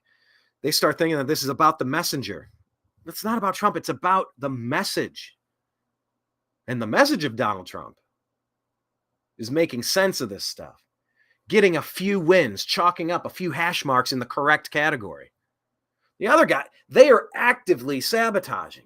But there's a lot of good people, got their hands interclasped behind their head, lounging back in their Barca lounge. Is Barca lounger still a thing? In their lazy boy. Is a lazy boy still a thing? In their beanbag chairs. Are beanbag chairs still a thing? What do people lounge in? What are those gamer chairs? They're called like X chairs or something. Leaning back in their X chairs. A lot of good people are sitting on the sidelines, and they're saying, "Look, my Cleveland Browns aren't in the Super Bowl. I don't care." It's like, well, you should care. You really should care. The losses being actively stacked up on the left are crippling this country. And I get that you might be a social libertarian. I respect it. I understand it. But please, this is not the time. This might be the only chance. And if you let the deep state ruin this man with unlimited resources, what do you think they're going to do to everybody between now and the end of time? It is one of the only last chances we have to pull off on this exit. This exit is doing the Thelma and Louise thing off the cliff. We got to grab the wheel and pull it over. When we pull it over, let's let it run out of gas, coast along. Then we can get more libertarian. We can get more constitutional. We can just try to level up all the areas that Trump, as a big New York City former Democrat, like, he's never going to meet your purity test. I get it. But I'm telling you, if we let them destroy him and kneecap him, we're doomed. Kenneth B. What's up, Kenneth B.? Let's see. Kenneth said, thank you for that. See, this is where normally I'd be more on top of the comments, or maybe Blake would have popped this one up when I was talking. And by the way, I'm really impressed with myself. If I could pat myself on the back there. I changed it from FU money to screw you money. I'm actively trying to soften my verbiage. I do have a tendency to reach into, you got a box of 64 crayons. I tend to reach in and go for certain cuss words when I'm trying to articulate or really nail a point home, drive a point home. Yeah, screw you money. It was supposed to be F you money. And it's like that famous line where Elon Musk, tells Bob Iger off, head of Disney. He says, F you. But I'm trying to soften that a little bit. But thanks for noticing that. Kenneth B says, about Trump having screw you money, because very few people do. What did Shaq say? There's a difference between people who are rich and people who are wealthy. I think he said, in my playing career, I was rich, but the owner who wrote my checks was wealthy. And Shaq right now, he's on every commercial. He's sitting on boards of directors. He owns chains all over. He's super smart. Him and Magic Johnson trying to become wealthy. But yeah, difference between screw you money and screw me money. You can always count on Kenneth B to have good wordplay banter. I kind of be asking if Blake had liberal roots. Yeah, I'll let Blake speak for himself. But he's said many times it's no surprise. And Blake's not the person that I'm talking about having this discussion with, this libertarian. But yeah, Blake has discussed his liberal roots. You know, a lot of those used to be the Democrat Party, especially, you know, being against George W. Bush in the 2000s and the Dick Cheneys. But, you know, that party has moved so far into a direction that doesn't make any sense. Blake hasn't been in that camp for a really long time. But yeah, Blake did have his liberal roots. Maybe we'll get Blake back for the next show on Tuesday. We shall see. Also, an open invitation to Mike Barrett to join the show. We'd love to have you on as a guest. I don't communicate with him, but it's an open invitation. Toss out there to Blake. This commenter said, "Speak alone, man." What does that mean? Speak alone, man. Speak alone, even if you're the only one there. Speak with force. Yeah, I did tell John McAfee. I just, you know, we only have one voice this time around, and I'm just trying to, as a journalist, a conscientious observer of information, I'm just trying to call it like I see it as an empire. I'm trying to see the way things should be and try to work toward that more perfect union. So I'm curious, what do you mean, speak alone, man? I'm curious to know. Kenneth says, rock the vote 2024. Yeah, they're definitely going to try to get Taylor Swift, the Swift agenda. We'll see. Yeah, that is a good way to spell Congress, Kenneth. Con, with a capital C-O-N. Congress. Shakaroni. Yeah, Mike Barra, yes, won. I think that was an exclamation mark. Yeah, I had the thought. I'm like, look, I want to start expanding. I want to start doing more consistent shows. Maybe I'll change the time frame. Maybe I'll do shorter shows more regularly. Maybe in the evening. That might be on the horizon. But I really want to go out and start getting more guests. Like I said, go back, youtube.com/thenewamericanmedia. Please, we need to triple our minutes watched, our hours watched, rather. So if you could just go on our YouTube channel and play some videos, even if, like, dare I even say, if you're not even in the room listening to the entire episode, but a lot of our episodes are multiple hours long, but click on our top viewed shows and just listen. Maybe you'll enjoy some of these, but let them play for a few hours because we need to triple our numbers to become monetized again. Like I said, not that I'm trying to build a foundation on YouTube, but it would be nice to get that monetization back. We were there. We were there until the YouTube adpocalypse came in. Kenneth says, I can comment? What does that mean? Yes, you can comment. You always comment. Do you comment? Taylor, oh, not so swift. Now, she is kind of a genius. It's a weird story, though, how George Soros bought her record catalog, and then she re-recorded her songs so that she could keep her royalty rights. She's an interesting case, and I used to not have anything against her, but so help me if she utters Joe Biden's name and tries to turn her Swifties into doofy Democrats. Look, I will have an issue with that if that's how it plays out. No thanks. All right. I think, look, I'm just going to go in order and I'm going to wrap today's show up. But like, these are all the things I thought were worth sharing. I apologize for being out of order, but go to @American_media_ on Twitter. Oh, by the way, follow Blake. He couldn't be here today tending to business, but he's at TV's Blake Walley, Walley, and The Next Level News. He and I have been making content for 10, 12 years now. So this is just important.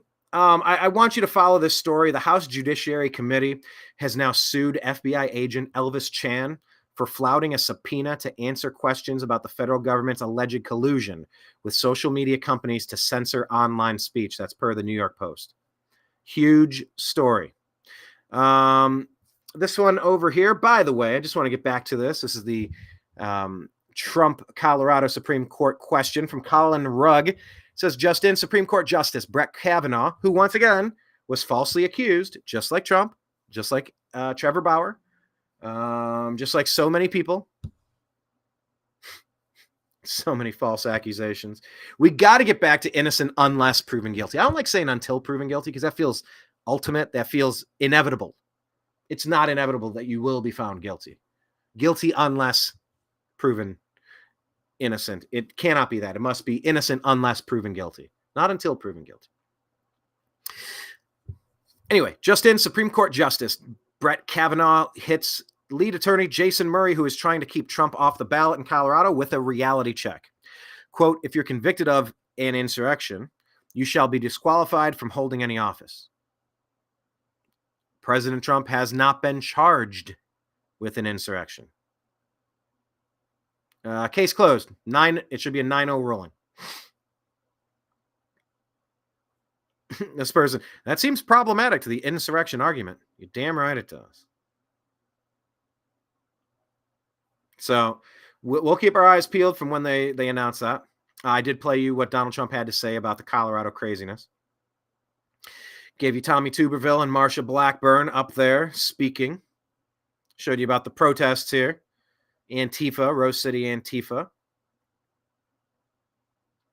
And this goes back. This is Carrie Kellerman Carey, at Kellerman Carey, responding to Scott Adams from what I mentioned earlier here, wrapping up loose ends.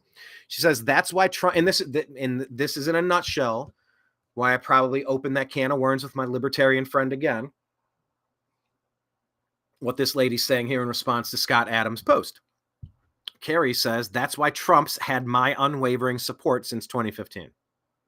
And I'll say even more so, I was reluctantly supportive, cautiously optimistic. But, half a year into his term, I was like, yeah, all right, I'll give it a shot. I was supporting Trump in that election. I was more anti-Hillary than I was pro-Trump. Then I became more pro-Trump, seeing all of the wrong people going up against him. I'm like, well, if the wrong people are going up against him, it's not always the enemy of my enemy is my friend. But in this case, look, if all the wrong people in the Republican and Democrat parties dislike the guy, hey, since I don't like either party, particularly, I think the Republicans get a lot of things right sometimes. I can almost never point to anything the Democrats come close to getting right. But yeah, unwavering support. Yeah, probably 2017 that probably kicked in. Halfway through 2016. I don't know. Something like that. But she says, that's why Trump's had my unwavering support since 2015. No one inside the system was ever going to fix the system. The one outsider they tried to keep out was the tip-off, that he's the one with the best shot to expose the system, break it, and give this country back to us. This person responded to Scott Adams saying, hey, Scott, can you also add Tucker Carlson into that equation? He's a very powerful rogue journalist causing anxiety among the globalists. That was very well said. And I responded to that saying, we are all Tucker. At Tucker Carlson is all of us. The new American media was created because the old American media has failed us. Make sure you're following us on X at American_media_, please. This person sent out 100%. I pray this healthy skepticism will lead to reconstruction of the institutions of our smotherment. I am willing to accept incremental positive change. Shrink the federal government. Okay. That's one reaction, but an alternative reaction that came out from the New American Media says need some very big, very important neutering corrections first. The big things must be addressed first, or else the whole new structure is built on quicksand. The treacherous deep state traitors must be eradicated completely. Make examples of the worst of them. Build safeguards. So, you can get to incremental change, but you got to fix the big stuff first. You just have to. What is this? PolitiChat responded to Scott Adams saying, Trump stepped in and against all odds and all attacks showed us that things could indeed be much better in America, thus exposing the manufactured misery imposed on American citizens by the uniparty establishment deep state. So well said. So beautifully articulated. Imagine if you raise the purchasing power of the U.S. dollar again instead of intentionally destroy it. Imagine just doing the basic thing that you would do if you ran this country for the people inside this country. You know how easy that is? That's as easy as El Salvador voting 90% to keep dangerous, violent threats locked away so that you can enjoy society again. Is this rocket science to anybody? No, it's not.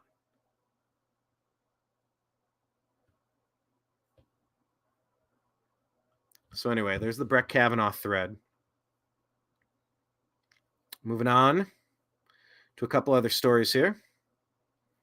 Simon, how do I pronounce it? Excuse me. How? You've got that from me a couple of times today. I start talking and my words start running fast. It's like when your legs trip on themselves and you kind of do that spinning leg thing from the cartoons. How do you say, or how do you pronounce Simon Ateba? But anyway, maybe I said that right. He says, breaking. Best Supreme Court quote just now. That's tough to say. Best Supreme Court quote just now by Justice Kagan. Quote, the question that you have to confront is why a single state should decide who gets to be president of the United States. That's a pretty good one.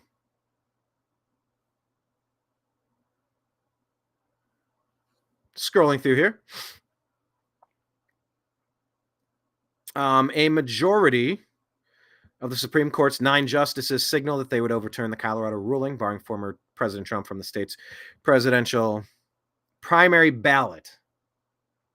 Will that happen? I don't entirely know if that's on the docket right now. But yeah, keep your eyes peeled. And once again, a reminder, I don't work for the Tucker Carlson network yet. I don't know, maybe in the future. But his interview apps to try to calm down an unnecessary World War III will be airing at 6:30 on X with the Tucker Carlson network. Disney's going to be remaking. Oh, this post is unavailable. What? Oh, that is weird. Okay, now it's up. Disney considers Ayo Edebiri as a replacement for Johnny Depp in Pirates 6. This person, this actress, for this guy who plays a guy part. Different race, different gender. I feel like there's already a character in a franchise here. What are we doing? Disney is reportedly considering her for a leading role in Pirates 6, a film that would feature a younger cast of pirates in search of hidden treasure. The character that she's being considered for is Anne, and it's possible this character could be based on real-life pirate Anne Bonny, who was an Irish woman. So please make it make sense. That's just something going on in the culture war. Disney, once again, doing what they do best. Here's a response on X in relation to the Colorado Supreme Court event going on. Dr. Dawn Michael says, do you remember when the media tried to hide this tweet from President Trump? Hopefully the Supreme Court will make the right decision today. Yeah, isn't it so interesting? When the deep state traders were in charge of Twitter before Elon bought it, turned it into X, look what they did. They shut this down and they deleted this tweet. Why would they do that? To frame him for insurrection, something he's never been charged or been found guilty of. He said, I am asking for everyone at the U.S. Capitol to remain peaceful, no violence. Remember, we are the party of law and order. Respect the law and our great men and women in blue. Thank you. Jonathan Turley chimes in on this, says this is madness. President Trump has never been charged with an insurrection.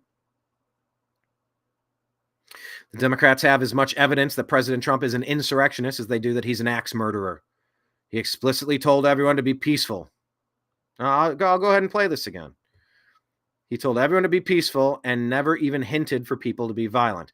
These Soviet-style tactics will fail miserably. The fact that they keep pushing this. It's like when Bill Belichick was in Cleveland, I'll stay on the football theme, kept running Eric Metcalf up the middle, Metcalf up the middle, Metcalf up the middle. The play was doomed. It almost never worked.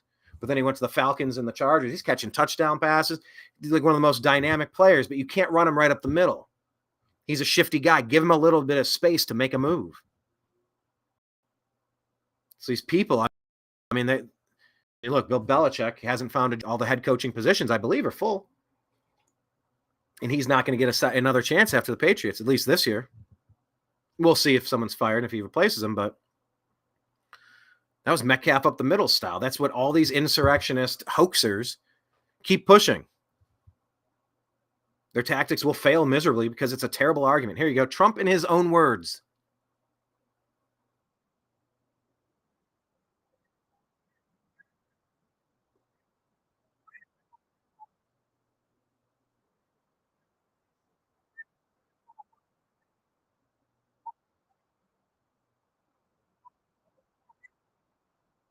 Did you hear that? The general tenor of this crowd was like, people showing support for Trump. People there like, I can't believe this happened, or I don't believe it. It was a mixture. It was a lot of people just of appreciation. And the crowd here, number one, the audio wasn't that great. There were a lot of people that couldn't make out what was going on. It's not like people were whipped into a frothing frenzy and they all started running down in slow motion with pitchforks and torches. That never happened. This was the message that he was giving people, to go down there to peacefully and patriotically make your voices heard. Don't ever let somebody gaslight you otherwise.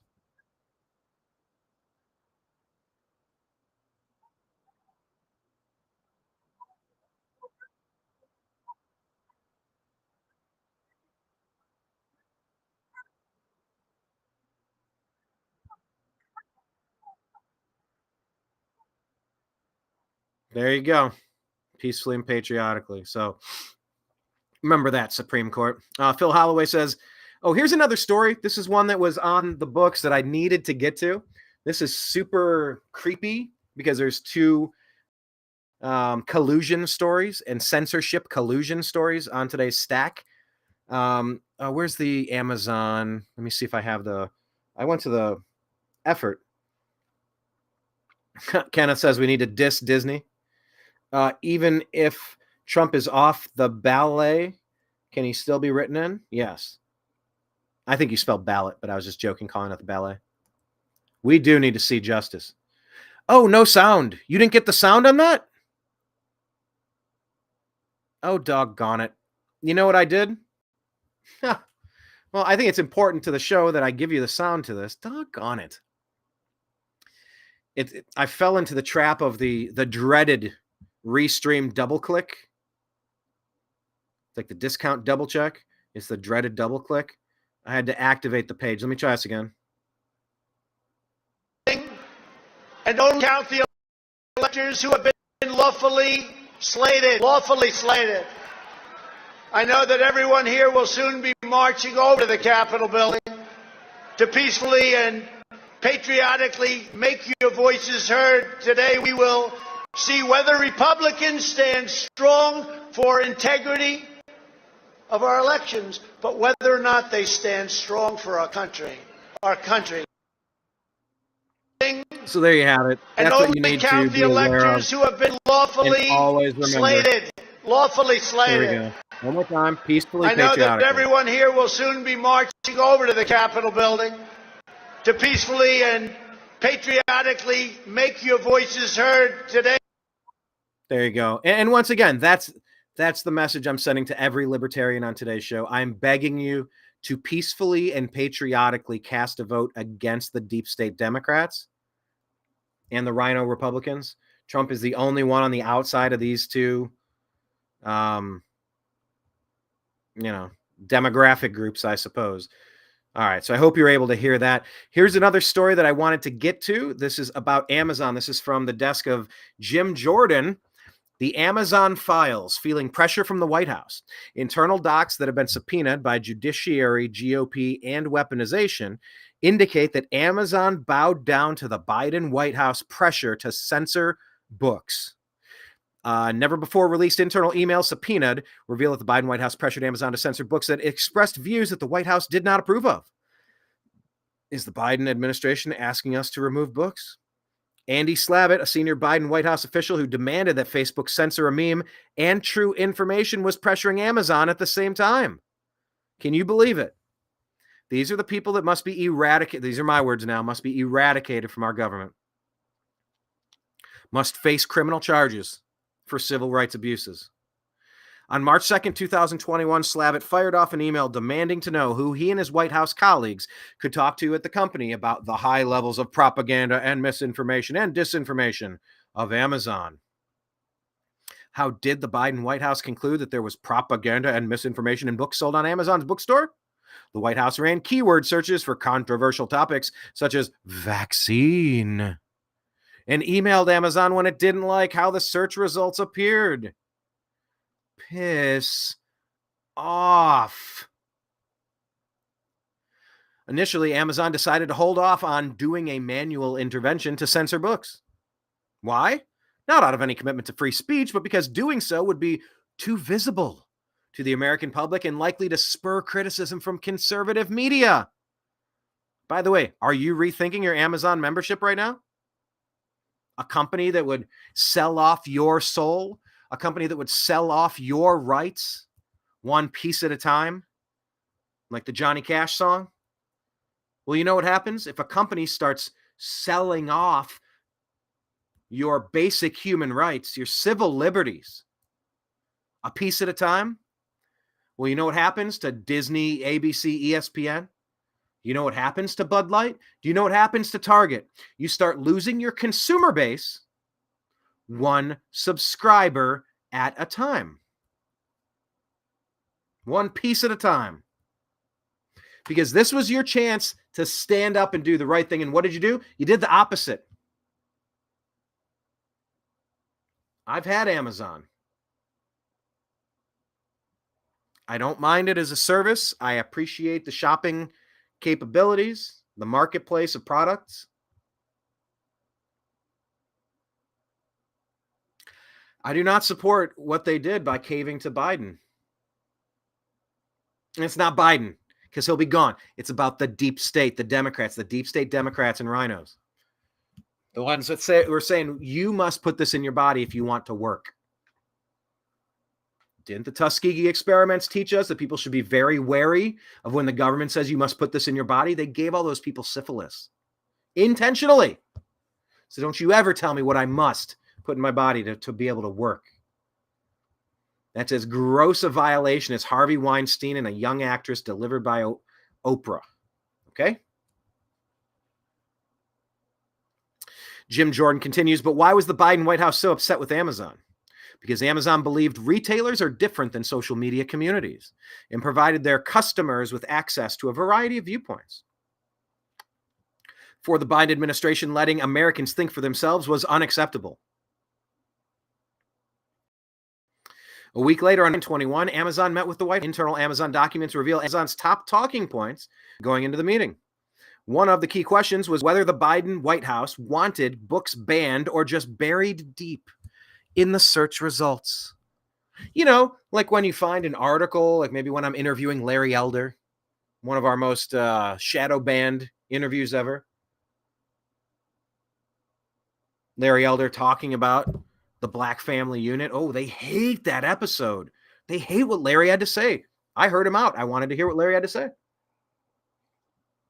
He had an insight and a perspective that was unique to me, new to me. I wanted to hear what it was about. You can type the names of these episodes word for word. Put the keywords in. It will not show you that we're on there on YouTube. They have thrown it down the memory hole to disappear, to shadow ban it. Oh, it's not banned, but it's banned. Oh, no. We don't discriminate against people, but we will never put you in the featured videos. We're never going to show you to people who subscribe to your content. Yeah, you're banned. So one of the key questions from Amazon was, well, do you want us to ban them outright or just pretend they're not banned but not let anyone see it? Screw you, Amazon. I am taking this very personally. So how did Amazon's meeting with the Biden White House go? On March 2nd, 2021, Amazon determined internally that it would not be doing a manual intervention today.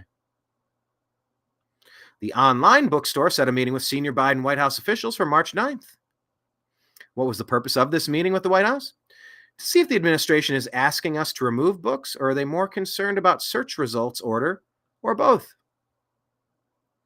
Why did Amazon agree to this meeting? Because they were feeling pressure from the White House.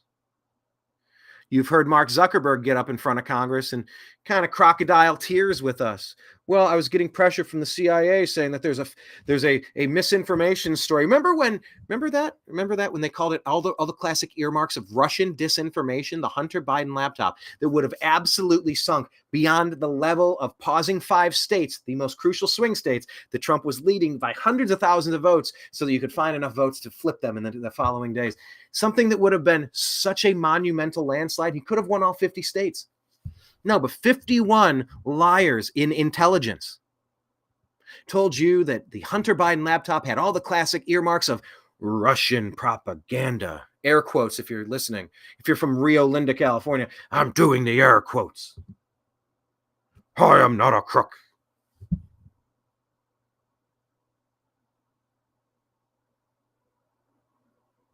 It is beyond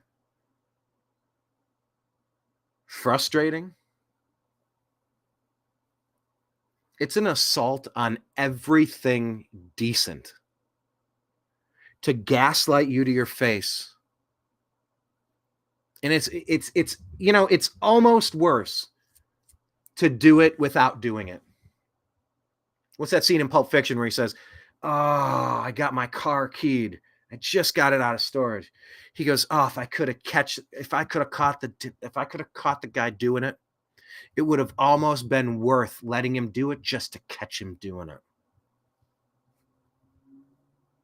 And so what's worse, getting banned and having a reason and having a human that you could communicate with and at least understand why your Facebook page was deleted, why your personal Facebook page was put out there and erased so that you couldn't communicate to people during the last election cycle? I'm not buying Zuckerberg's crocodile tears for a fucking second. Not a second am I buying it. But let's say I do buy it. These companies considering these strong-arm threats and tactics, they don't deserve your money. We vote with our money. So, Jim Jordan continues, after the White House spent a week berating Amazon, what did the online bookstore do? Starting March 9th, the same day as its meeting with the White House, Amazon enabled do not promote for books that express the view that vaccines were not effective. Wow. So if you want to blame Trump and you say, I can't vote for Trump, he's the godfather of the vaccine. And I can't even say that word because that's when our stuff gets shadow banned and flagged. Man, are they aggressively trying to stick this in you like Weinstein.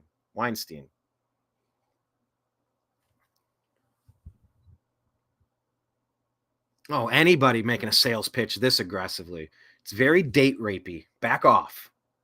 I'm sovereign over me. I'm back off. That includes you, Amazon. That includes you, White House. Trump pushed to get a fast-tracked vaccine. True. To get the country open again because it was being shut down to be used as a weapon to bludgeon Trump with. Was it created just to take Trump out? I don't know. Ask Wuhan. Ask China. Ask the deep state. Ask Soros. Ask the people in the know. The NSA, the CIA. Just all the letter agencies. Ask them. But whether it was or not created to remove Trump from power, colluding with the legacy media to constantly flash these numbers at you and scare the hell out of you, and we got to shut everything down, and nobody can work, and nobody can live, and nobody can blah, blah, blah, blah, blah. We lived through that, and that was the Democrats that pushed that. Oh yeah, there were people like Schwarzenegger that said, we don't give a damn about your freedom. Howard Stern. I mean, there's a laundry list of people with bad opinions. And I'll even grant bad decisions by DeSantis, bad decisions by Trump, of course. But that was trusting the Faucian system that was in place, and we saw it for what it was. And shutting people down that had different opinions cost lives. lives that can never be brought back, families forever destroyed because you didn't think it was okay for us to discuss hydroxychloroquine. We're fucking adults. We can discuss whatever we goddamn well want. Hydroxychloroquine, ivermectin, vitamin C, D, zinc, all sorts of monoclonal antibodies. Discuss it all. A government that would intentionally give people in the South syphilis in the Tuskegee experiments. Is it possible that Fauci's running gain-of-function research, as Rand Paul claims, just funding it over in Wuhan, China, and that's the same facility that allegedly released it, according to many findings? Wasn't that our own government creating the thing that they unleashed to then demand that you must take this, you must inject this or else you can't work, you can't travel, you can't have a life? I got a problem with that. And you should too. And perhaps it's worth getting off the couch, libertarians, and participating in this election cycle. Don't throw your vote away while you toss your nose in the air and say, it's Marianne Williamson. It is so irrelevant. I don't even know who the libertarian candidate is right now.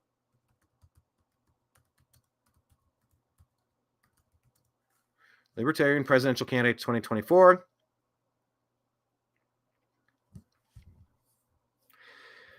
This says Michael Bednarik, a software engineer. Is that? No, this is 2004. I typed 2024. Sorry, that's weird. That didn't seem right at all. All right, so who's running for the Libertarian Party? Here we go. Art Oliver, Michael Rechtenwald, Joshua Smith, Mike Termott.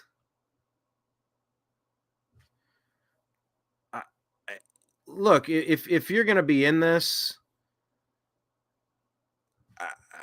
I'm assuming you get a lot of topics correct, because I mean, social libertarianism and fiscal conservatism is these are kind of general libertarian tenets. Charles Belay, Joseph Collins Jr., Jacob Hornberger, Lars Mapstead, Chase Oliver, Art Olivier, Michael Rechtenwald, Joshua Smith, Mike Termott, and other coming in at 10%. By the way, did you see Nikki Haley? She lost in the Nevada election to anyone not on the ballot. That's how embarrassing it was. Mike Termott, like, that's not going to chart. We could really use your 0.5% in this election going against Biden, the deep state Democrats. All right, I'm going to wrap this Jim Jordan thing up here. He says, and that wasn't all. Amazon also considered other ways to reduce the visibility of certain books that the Biden White House disliked. Amazon caved to the pressure from the Biden White House to censor speech.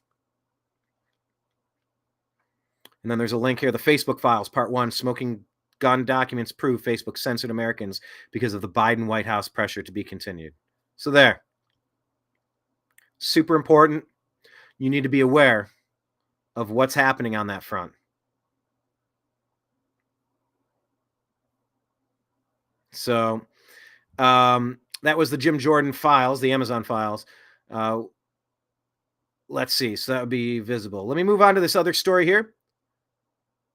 Oh, no, I guess staying on the Amazon front. The publisher for last year's bestseller on Tucker Carlson, Calamo Press's Greg Delaney, explains to Elmer Robinson how Amazon censorship works in light of the Weaponization Committee's Amazon files drop. So go ahead and check this out. It's an 8-minute video on our X feed at American_media_. So this one says here, this is AP Unfiltered. Jim Jordan releases internal documents between the White House and Amazon regarding censorship. COVID-19 gave the left everything they wanted to test out how far they could push us as a society. Yeah, okay, right there. Thank you. That is why I'm begging libertarians to get off the couch. Please, I appreciate the purity test of finding a more perfect candidate. But if your favorite sports team is not among the 2 left standing when it's time for the Super Bowl, I beg of you, pick the 49ers or the Chiefs. You can only pick from the 2 that are there. because COVID-19 gave the left everything they wanted to test out how far they could push us as a society, and you need to push back against them and vote against whoever their nominee, Biden, Obama, Clinton, Newsom, Harris, or other. Push against those Democrats right now. Also, it taught them how far we would let them shut down our ability to speak. And that is why it's so damn important, these Amazon files. I really cannot justify continuing to pay a membership to this company right now. If we do not show them what it means to cave to this type of totalitarian pressure, then we're participating in it. I totally understand how you could point out what I just said there and say that's exactly what your libertarian friend is saying. He goes, no. Don't blame. It's like the George Carlin joke. Don't blame me. I didn't vote.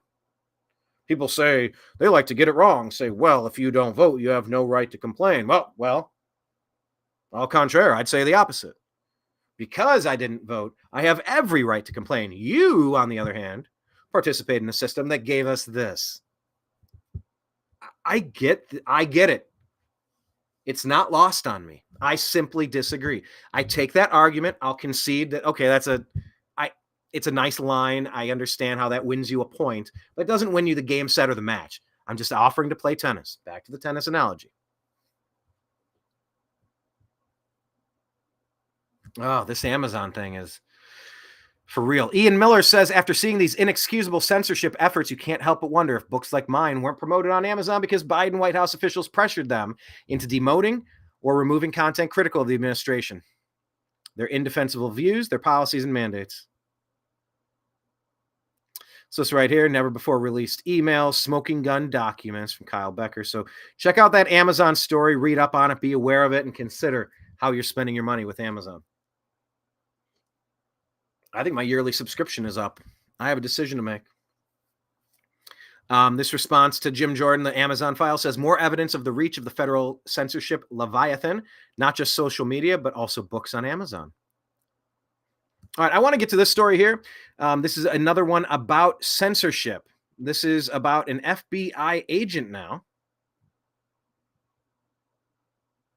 Where's the top of this one? FBI's Elvis Chan deserves the harshest punishment for censorship. Agree or disagree? Oh, I'm gonna agree.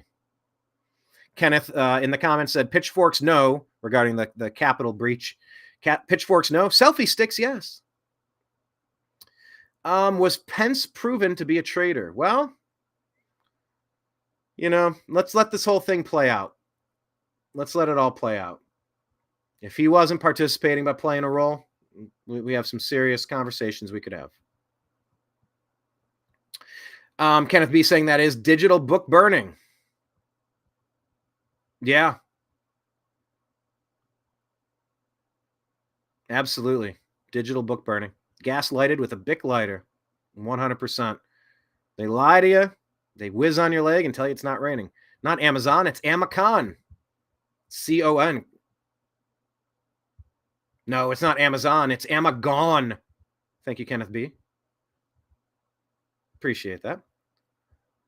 But back to this. FBI's Elvis Chan. Does he deserve the harshest penalties? I say yes. This from James Lynch. He says the House once again, my 4 words came out of my mouth in one blip.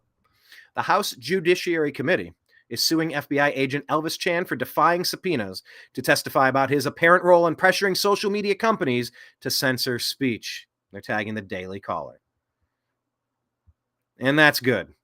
Ivan Rakelin says every person that participated in this censorship must be convicted of genocide due to the promotion of death jabs and the suppression of safe and effective therapeutics. These are mass murderers, says this other person. So, once again, for countervailing views, go to cisa.gov/rumor control regarding election conversations. And please visit the WHO website, which is who.int, and cdc.gov for all medical issues. Also go to cdc.gov/vaccine specifically regarding vaccine-related medical claims and political implications. Do you see me reading this statement that's running at the bottom on a ticker under duress? Because if you don't say these things and have these things out there, they will censor your speech. This is madness. Yes. Brian Otten, Elvis Chan, Chris Ray, Epps, Mayorkas, Lloyd Austin, many others make the Salem witch trials great again. Well, I get what you're saying, pitchforks and torches, but witch trials, I don't know about that, because they took innocent people and just pointed fingers and took them out. So yeah, House Republicans sue FBI agent Elvis Chan for bucking censorship investigation. So there you go. Now, this is it. House Judiciary has sued. He was the point man behind the government censorship and the Hunter Biden laptop lie, and he's being protected by the Biden regime. This is FBI agent Elvis Chan. He was the one allegedly behind the Hunter Biden laptop big lie that they say swayed about 15 to 20% of the electors, the voters in 2020. If your own government is rigging your government, you have a coup, you have an insurrection inside your own government to remove the duly elected president of the United States. And then all they do is frame him. Pelosi's in charge of Capitol security. Pelosi twice turns down Trump's request to please sign up the National Guard to protect the grounds this day. There's going to be a lot of people. She twice turned it down. She had her own daughter there filming for a documentary. Nancy Pelosi was responsible for the security that day. Ray Epps, amongst others, were the ones that breached the protocols, breached the barriers in the beginning. The whole thing stinks like a setup. And then every news channel instantaneously started saying insurrection, insurrection, insurrection, despite the fact that Trump was never accused of that in a court of law and was never convicted of that in a court of law. They just keep repeating it. So yes, Elvis Chan, right there. Let's go. Here's another post from Alex Berenson. It says, China has laws to make social media companies do what the government wants. Any organization or citizen shall support, assist, and cooperate with state intelligence work. The United States has Elvis Chen and Teleporter. The FBI needs to get out of the censorship business. I'm just going to tear through the rest of the stories, all out of order because we're wrapping up for today's show. This one is Hawaii has now violated the Second Amendment. This is a very important story that needs to be fast-tracked. Once again, just like this was fast-tracked to the Supreme Court, we got to get this up in front of the judges immediately. Charlie Kirk says the Hawaii Supreme Court has issued a ruling flagrantly ignoring the U.S. Constitution, holding that there is no right to bear arms in Hawaii, and any resident may be imprisoned for carrying one. Guys, this is absurd. Please, libertarians, I beg of you to get off of the sidelines and vote for one of the two teams left in the Super Bowl. If RFK Jr. or your libertarian candidate is amongst the top two vote getters at the end, please vote for that person. If not, please vote against the Democrats' choice. They have earned it. And look what they're doing in Hawaii. The same Hawaii they gave what, $600 or $700 to after those fires, those very mysterious fires, where The Rock and Oprah are out there as mouthpieces instantaneously begging for more of your money. They're not doing a damn thing to help those people. Charlie Kirk continues, the Supreme Court has repeatedly held what the Constitution obviously says, that Americans have a constitutional right to bear arms. In D.C. versus Heller, 2008, they plainly stated this as an individual right, not a collective right, whatever that is. In McDonald versus Chicago, 2010, they held that his right applies to the states. In New York State Rifle and Pistol Association versus Bruin, New York v. Bruin, 2020, they ruled that this right covers the public possession of handguns. It's done. This is over. This is decided. But Hawaii's court ignores all of that in favor of quoting HBO's TV show The Wire. The thing about the old days, the old days. End quote. Literally. That's in the opinion. If you can't understand that it's important to get off the sidelines and vote against the main perpetrators of the worst things happening in government, I don't know what else to tell you.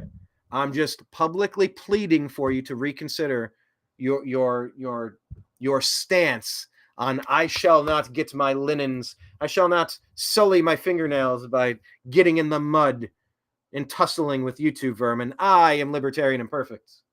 I have pristine policy choices. You get things wrong 95% of the time. You get things wrong 40% of the time. I am perfect. Please get off the sidelines. Vote against the Democrat nominee this election cycle. All right, let's see. Donors to Adam Schiff will be hosting fundraisers for Nikki Haley in Los Angeles today.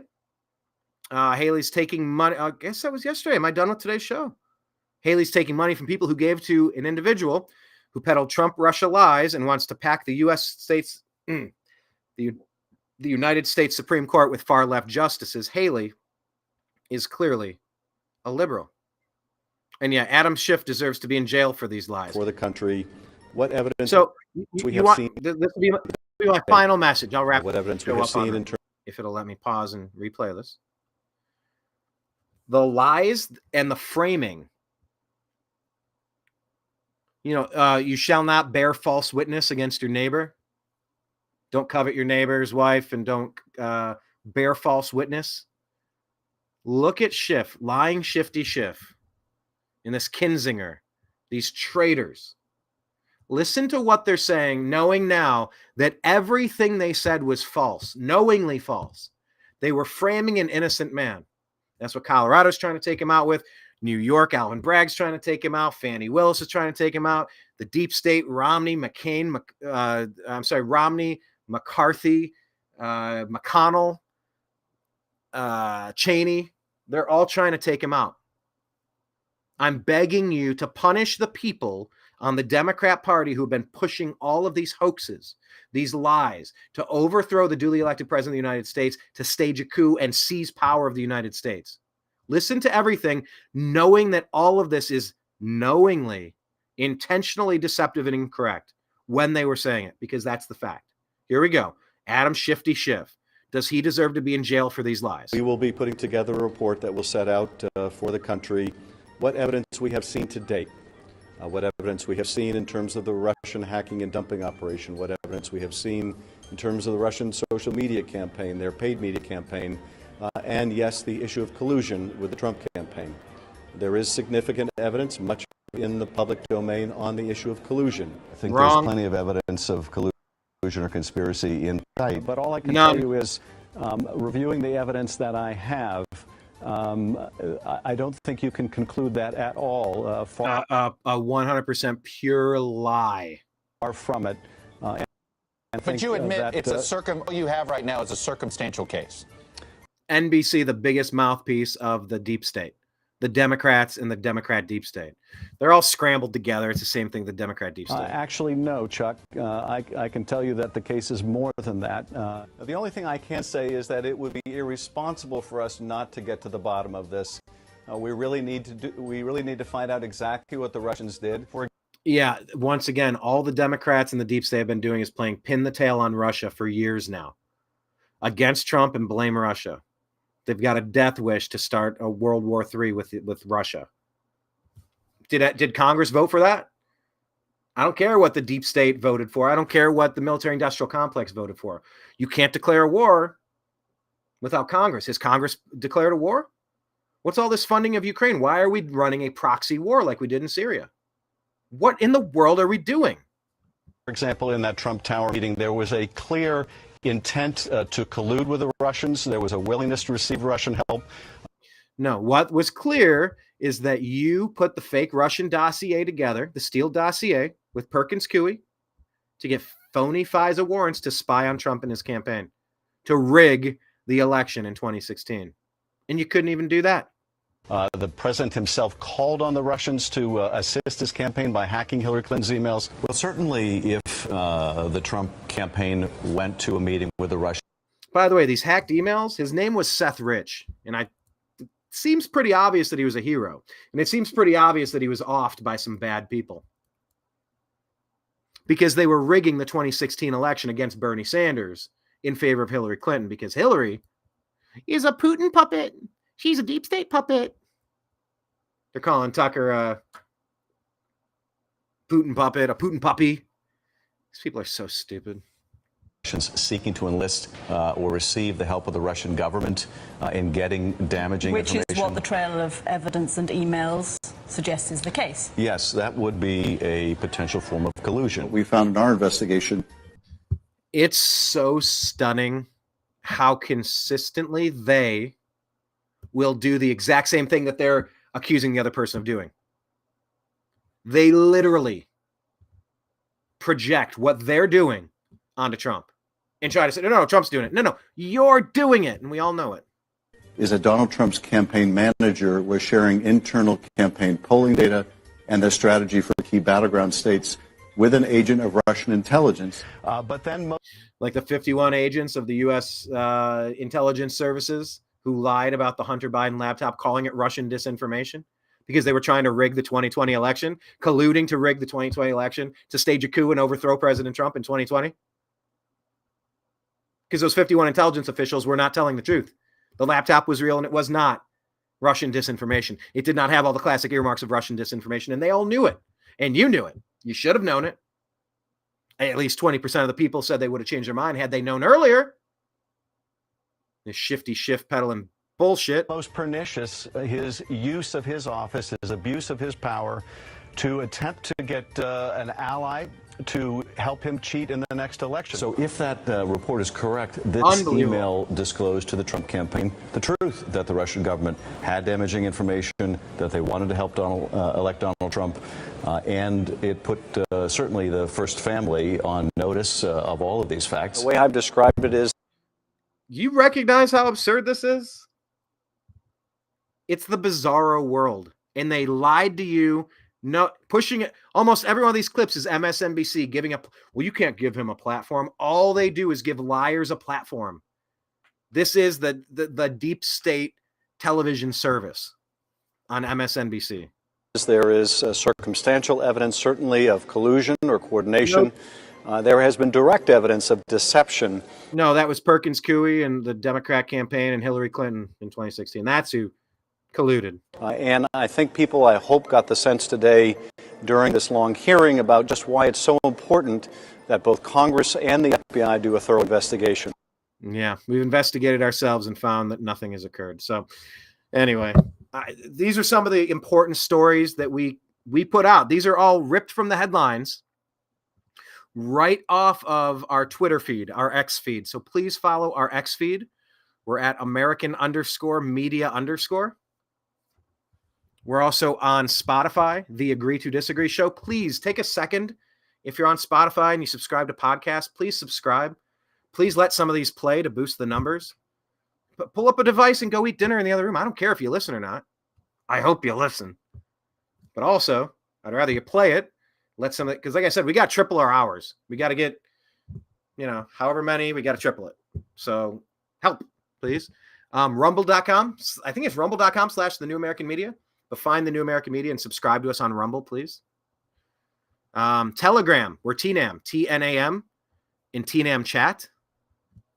That's the way that you find us there. TNAM and TNAM chat on Telegram. Let's see, stop sharing here. YouTube.com/the New American Media. I don't know. Where else are we? Odyssey, the New American Media. That's our backup. Patreon. If you enjoy the content that we put out, and look, we're working hard. It's just, it's hard when, with more funding, we could have more people doing more things. So if you would like to help, I believe you can sign up on patreon.com/the New American Media, or just search the New American Media and subscribe for monthly donations. That's awesome. Definitely appreciate that. Yeah, it's been a lot of fun the past couple of days getting to speak with you on a totally different format. A little Russian dressing on the side, maybe. Did you ever see that? It was like a precursor. I don't know if the same people made it. Was it Zucker Brothers? not Zuckerberg, but Kentucky Fried Movie. Have you ever seen that? It's a 1977 film. The takeoff from cult classics. Hey, it's got an 83% Rotten Tomatoes score. Yeah, Abraham Zucker.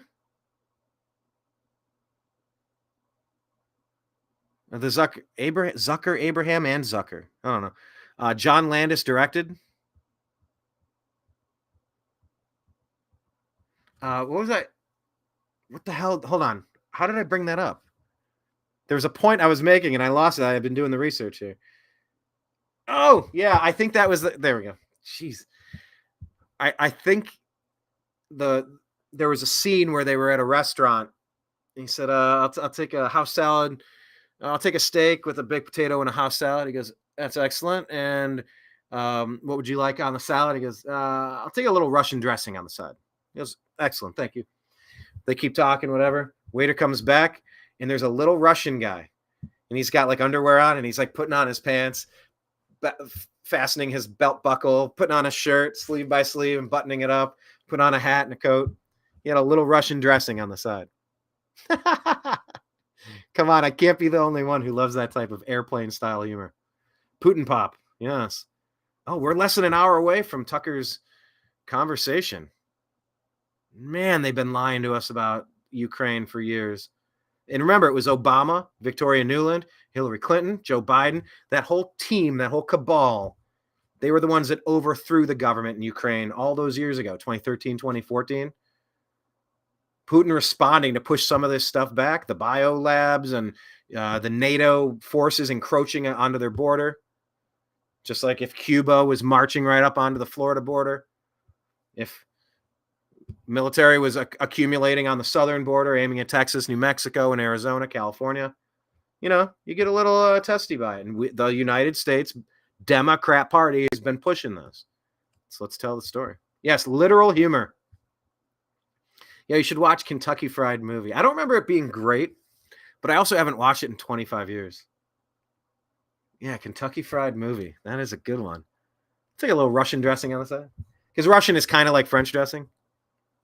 I guess Russian just isn't it's not a popular dressing. But yeah, it's like a red French-like dressing. I don't know how you... No, not French. Yeah, French, not Italian. Anyway, literal humor is great.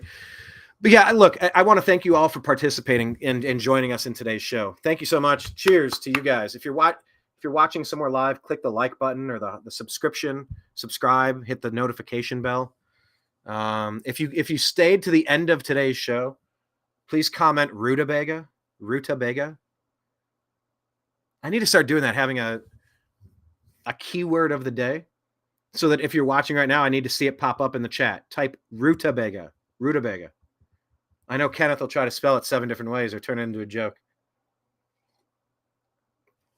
But it is cool when you stay with me as we unpack the news. There's so much to talk about. I consume news all day long, trying to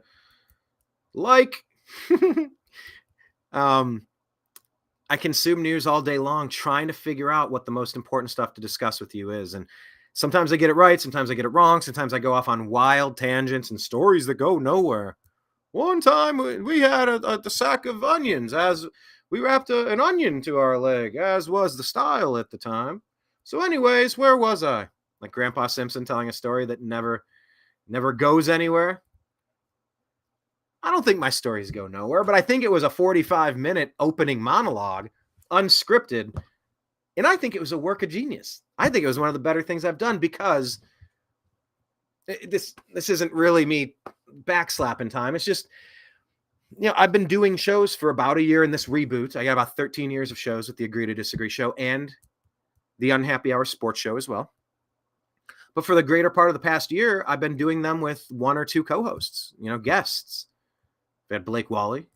Stephanie Jackson was with us for a while, trying out different formats, and it's been fun. But today, I was all over the place, but I also think I touched on all of Oh, I just wanted to add this, Bukele. I guess I did discuss it earlier today. I wove it in. I didn't need to make it its full topic, but there's a reason why El Salvador did what it did, because it's common sense. That's how the world can have thriving cities and thriving countries. Yeah, I guess I didn't really get into this topic, that Tucker acting like Putin's puppy is a threat to democracy, because no, it's not. The threat to democracy is silence and censorship, political retribution, weaponization of political departments against your enemies, your political rivals. Everything the Democrats have been doing for 2 decades, and longer, it must stop. We demand it. So no, let's hear the interview. I don't like Putin. I don't hate Putin. I don't know. Jailing that lady punk band Pussy Riot was kind of lame. But he's also been right on a lot of things too. I don't know. He's a KGB killer, right? Tell me how much blood Hillary Clinton has on her hands. I think Trump, you can only say it's like Soleimani. That was like it. We're also wondering now that there was that other Supreme Court ruling. This is a huge story I meant to talk to you more about, but that the presidents don't have presidential immunity. That one's supposed to be fast-tracked to the Supreme Court as well. But if not, isn't it time for Anwar al-Awlaki? The murder of that American citizen by the Barack Hussein Obama drone strike. Isn't it time to prosecute for that? What about George W. Bush and the war that he went to in Afghanistan because Saudis attacked us on 9/11? Huh? What about Bill Clinton and Epstein? What about Barack Obama? And everything about his administration? I mean, you probably have 30 things you could get Obama for right now. So if it's time to go after former presidents, all right, let's go. I think that'll be overturned, but when you're using the government to take out your political rivals like Obama's been doing, there needs to be justice. There needs to be political retribution. There needs to be legal retribution, or else we have no system. That's where it's like, oh, I'll take some incremental changes. Yeah, I'll take incremental changes after the foundation is jackhammered out of this nonsense. And you focus back on some of the places that really count. So yeah, Tucker acting like Putin's puppy. That's so stupid. I did, of course, mention that. This I wanted to mention as well. We should expect Mayorkas to be impeached soon. I want to show that. Agree or disagree? I will agree, because my understanding when it happened was that you had 4 turncoat Republicans that are rhinos, Republican in name only, deep state plants, compromised, blackmailed, bribed, scared, threatened, whatever you want to call it, losers. Of course, Mayorkas needs to be impeached soon, and he needs to face charges for treason. Don't make me take off my shoes at the airport if you're going to let millions of people you can't do anything unless you're vaccinated. But yeah, we'll let millions of people in that aren't vaccinated. It's almost like you think people who did get it might be in for some bad times, so you need to restock the shelves before you run out. Oh, that's a dark thought. I hope that's not true. Ugh. But of course, Mayorkas needs to face treason charges. But should we expect it? The answer is yes. Because the one guy, and I thought I tweeted that out. I guess I'd have to scroll back. Maybe that was something I covered yesterday. But the one guy that voted no, he changed his vote so that they can vote on it again. Is it tonight or tomorrow? Either today or sometime in the near future is my understanding. When Steve Scalise gets back, he had an operation or a surgical medical procedure, and he couldn't attend. So they're going to vote on it again, and it will pass. Whether the Senate impeaches Mayorkas or not is sort of irrelevant. Put them on record, because we got a campaign issue now. Any senator that is not going to remove Mayorkas needs to be primaried and removed in this election. It's time for that big red wave. But it's also time to demand that your votes are counted in person in front of you. You got to get on it. You only got a few months left, because it doesn't matter who votes. What matters is who counts the votes, because obviously the only thing that need to count are legitimate votes. And the best way to do that is to constrain the number of votes that go out and watch every vote in person with photo ID, confirming citizenship. That's how you run an election. Amazon, by the way, Amazon sent something out, I believe, to their shareholders. It was, and if it wasn't the shareholders, forgive me, but it's so close to that story. I'm just going to leave it at that. But they deemed that vote by mail votes, I don't know, for the board of directors or for their shareholders in some level, for the members or the union, they said it was too risky. They said you couldn't trust these mail-in votes. Amazon said that. You know why? Because it's common sense. You don't send out $1 bills 100 times with self-addressed envelopes back and you say, hey, I hope you return these. You have no idea who's getting these, harvesting them, returning them. God knows what purpose. Or if these people are, do they live at the address? Does the address have 1,000 people registered to it? Does the signature verification match? Are these illegal aliens getting the votes? Like, this has to stop on a statewide level, every state in the country. Because I feel like we would get 90% sane voting like El Salvador if we just had some sanity in the voting system. So I think that was the wrap up on the final story I wanted to cover today. I want to thank every one of you for participating. Thank you so much here at the New American Media, because the old American media has failed you once again. Oh, how did you say that? Dreamer said, root a beggar. Sir, may I have some more roots? Some roots, bear, some more roots. I'm a beggar. Beggar. Okay, that came out fine. Root a MAGA. Oh, look at Kenneth. Oh, this is great. Okay, I just really quick, I got to give Kenneth some props. 3 B's for a quarter.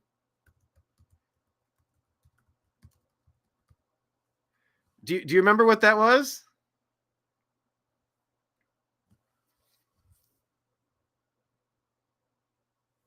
How do I find it here? Okay, hopefully this is on Reddit. Oh no, I need it all typed out. I don't want to play the quote and get it. Text.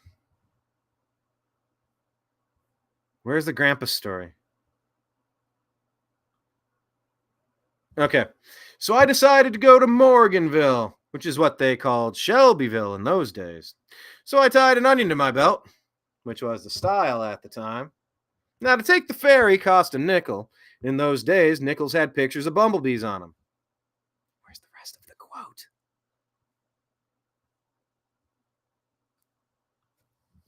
That one gave me part of it. Hold on. I'm going to find this, and then I'm, for real, wrapping up today's show. Oh, great find. Great job, Kenneth. Oh, doggone it. It says this one's straight from memory. That's not good enough. I need the exact quote.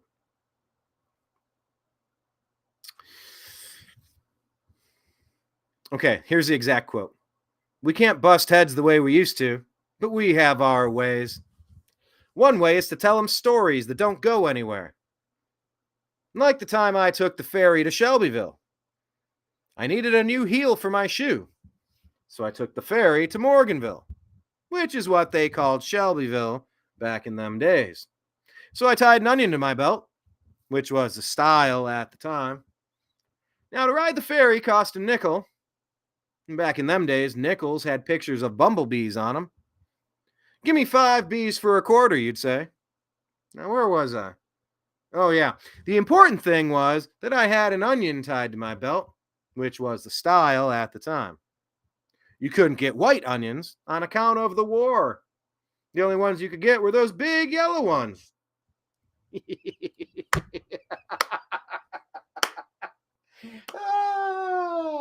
I believe that was during the time that what's his name? Conan O'Brien, former Saturday Night Live writer. I think he was hired to be on the show, but he never got in, so he just worked as a writer. Then he got his own late night show. I remember he took over Rush Limbaugh's slot. I remember I called the network affiliate to complain. I'm like, I like this show. I like this Rush Limbaugh guy. First time hearing about him. Who's this Conan guy? It grew on me instantly. But in a way, Kenneth, reading that whole quote feels like how the first 45 minutes of my show went. Very rambling. And it was.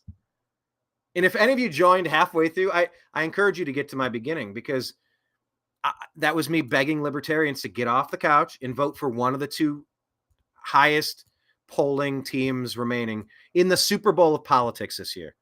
You can't vote for the Houston Texans. They didn't make it that far. You can't root for the Tampa Bay Buccaneers. They got eliminated. The Detroit Lions aren't in the Super Bowl. I don't care who your favorite team is. I'm asking you to root for one of the two remaining teams. That's going to be Democrat, Republican. Please, RFK Jr., throw your support behind President Trump. And then Trump, please put him on your cabinet. FDA, CDC, I don't care. Put him somewhere. He has an important skeptical voice.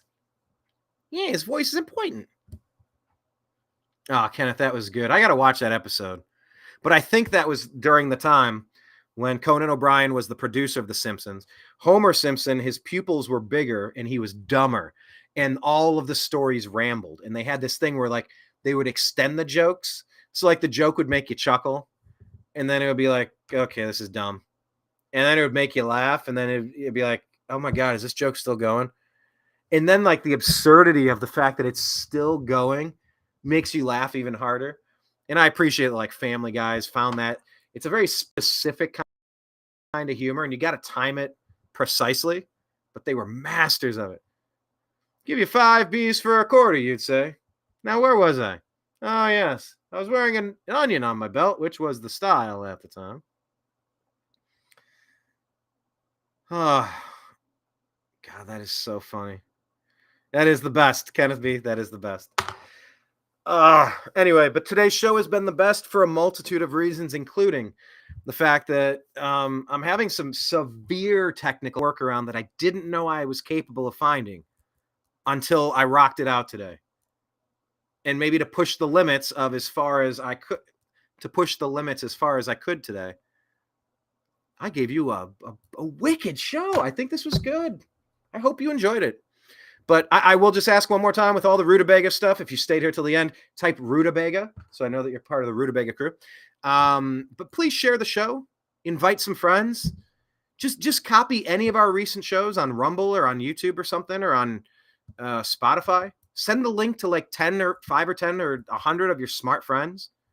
Just be like, hey, this guy does a show and he's looking for more subscribers.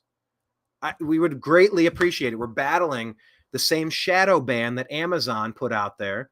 We're dealing with it on Google. We're dealing with it on Facebook. We're dealing with it on X. It's all over the place, but you can help us break through that. Like I said, and finally, we've spent some time over the past week or two getting our Patreon page back up and going. It's still not perfect, but I still think you can just, for as little as $5 a day, you too can help an independent journalist try to decipher the bullshit that's filling a community swimming pool full of information, to sift through the bullshit and find you the gems and try to tell you what's what. Things up, roll up their sleeves and get it done. Get her done. Roll up them sleeves there and get them done. French fried taters. I reckon. All right. You like Bob's Burgers? Never quite got into Bob's Burgers, but I'm willing to give it a shot. What I've recently gotten into is Arrested Development. Pretty funny. You know, some cringy stuff, some stuff I wouldn't put in there. Some I don't know, some Hollywood stuff I'd read. But man, it's kind of funny. I like Jason Bateman, and the show has grown on me. Season 2, 3, 4 was really funny. But I never, like, I saw the show, I scrolled past it, it never hooked me.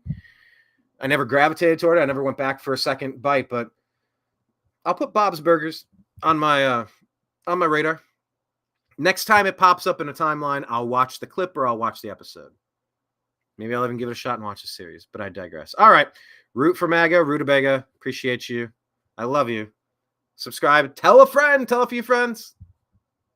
And we'll talk to you again soon. Thanks for watching the Agree to Disagree show here on the new American media, because the old American media, oh yes, they failed you. We'll be back on Tuesday, perhaps with our co-host, our special guest, Blake Walley. Maybe not. Who knows? Maybe we'll switch the time. I don't know. But until then, thank you so much.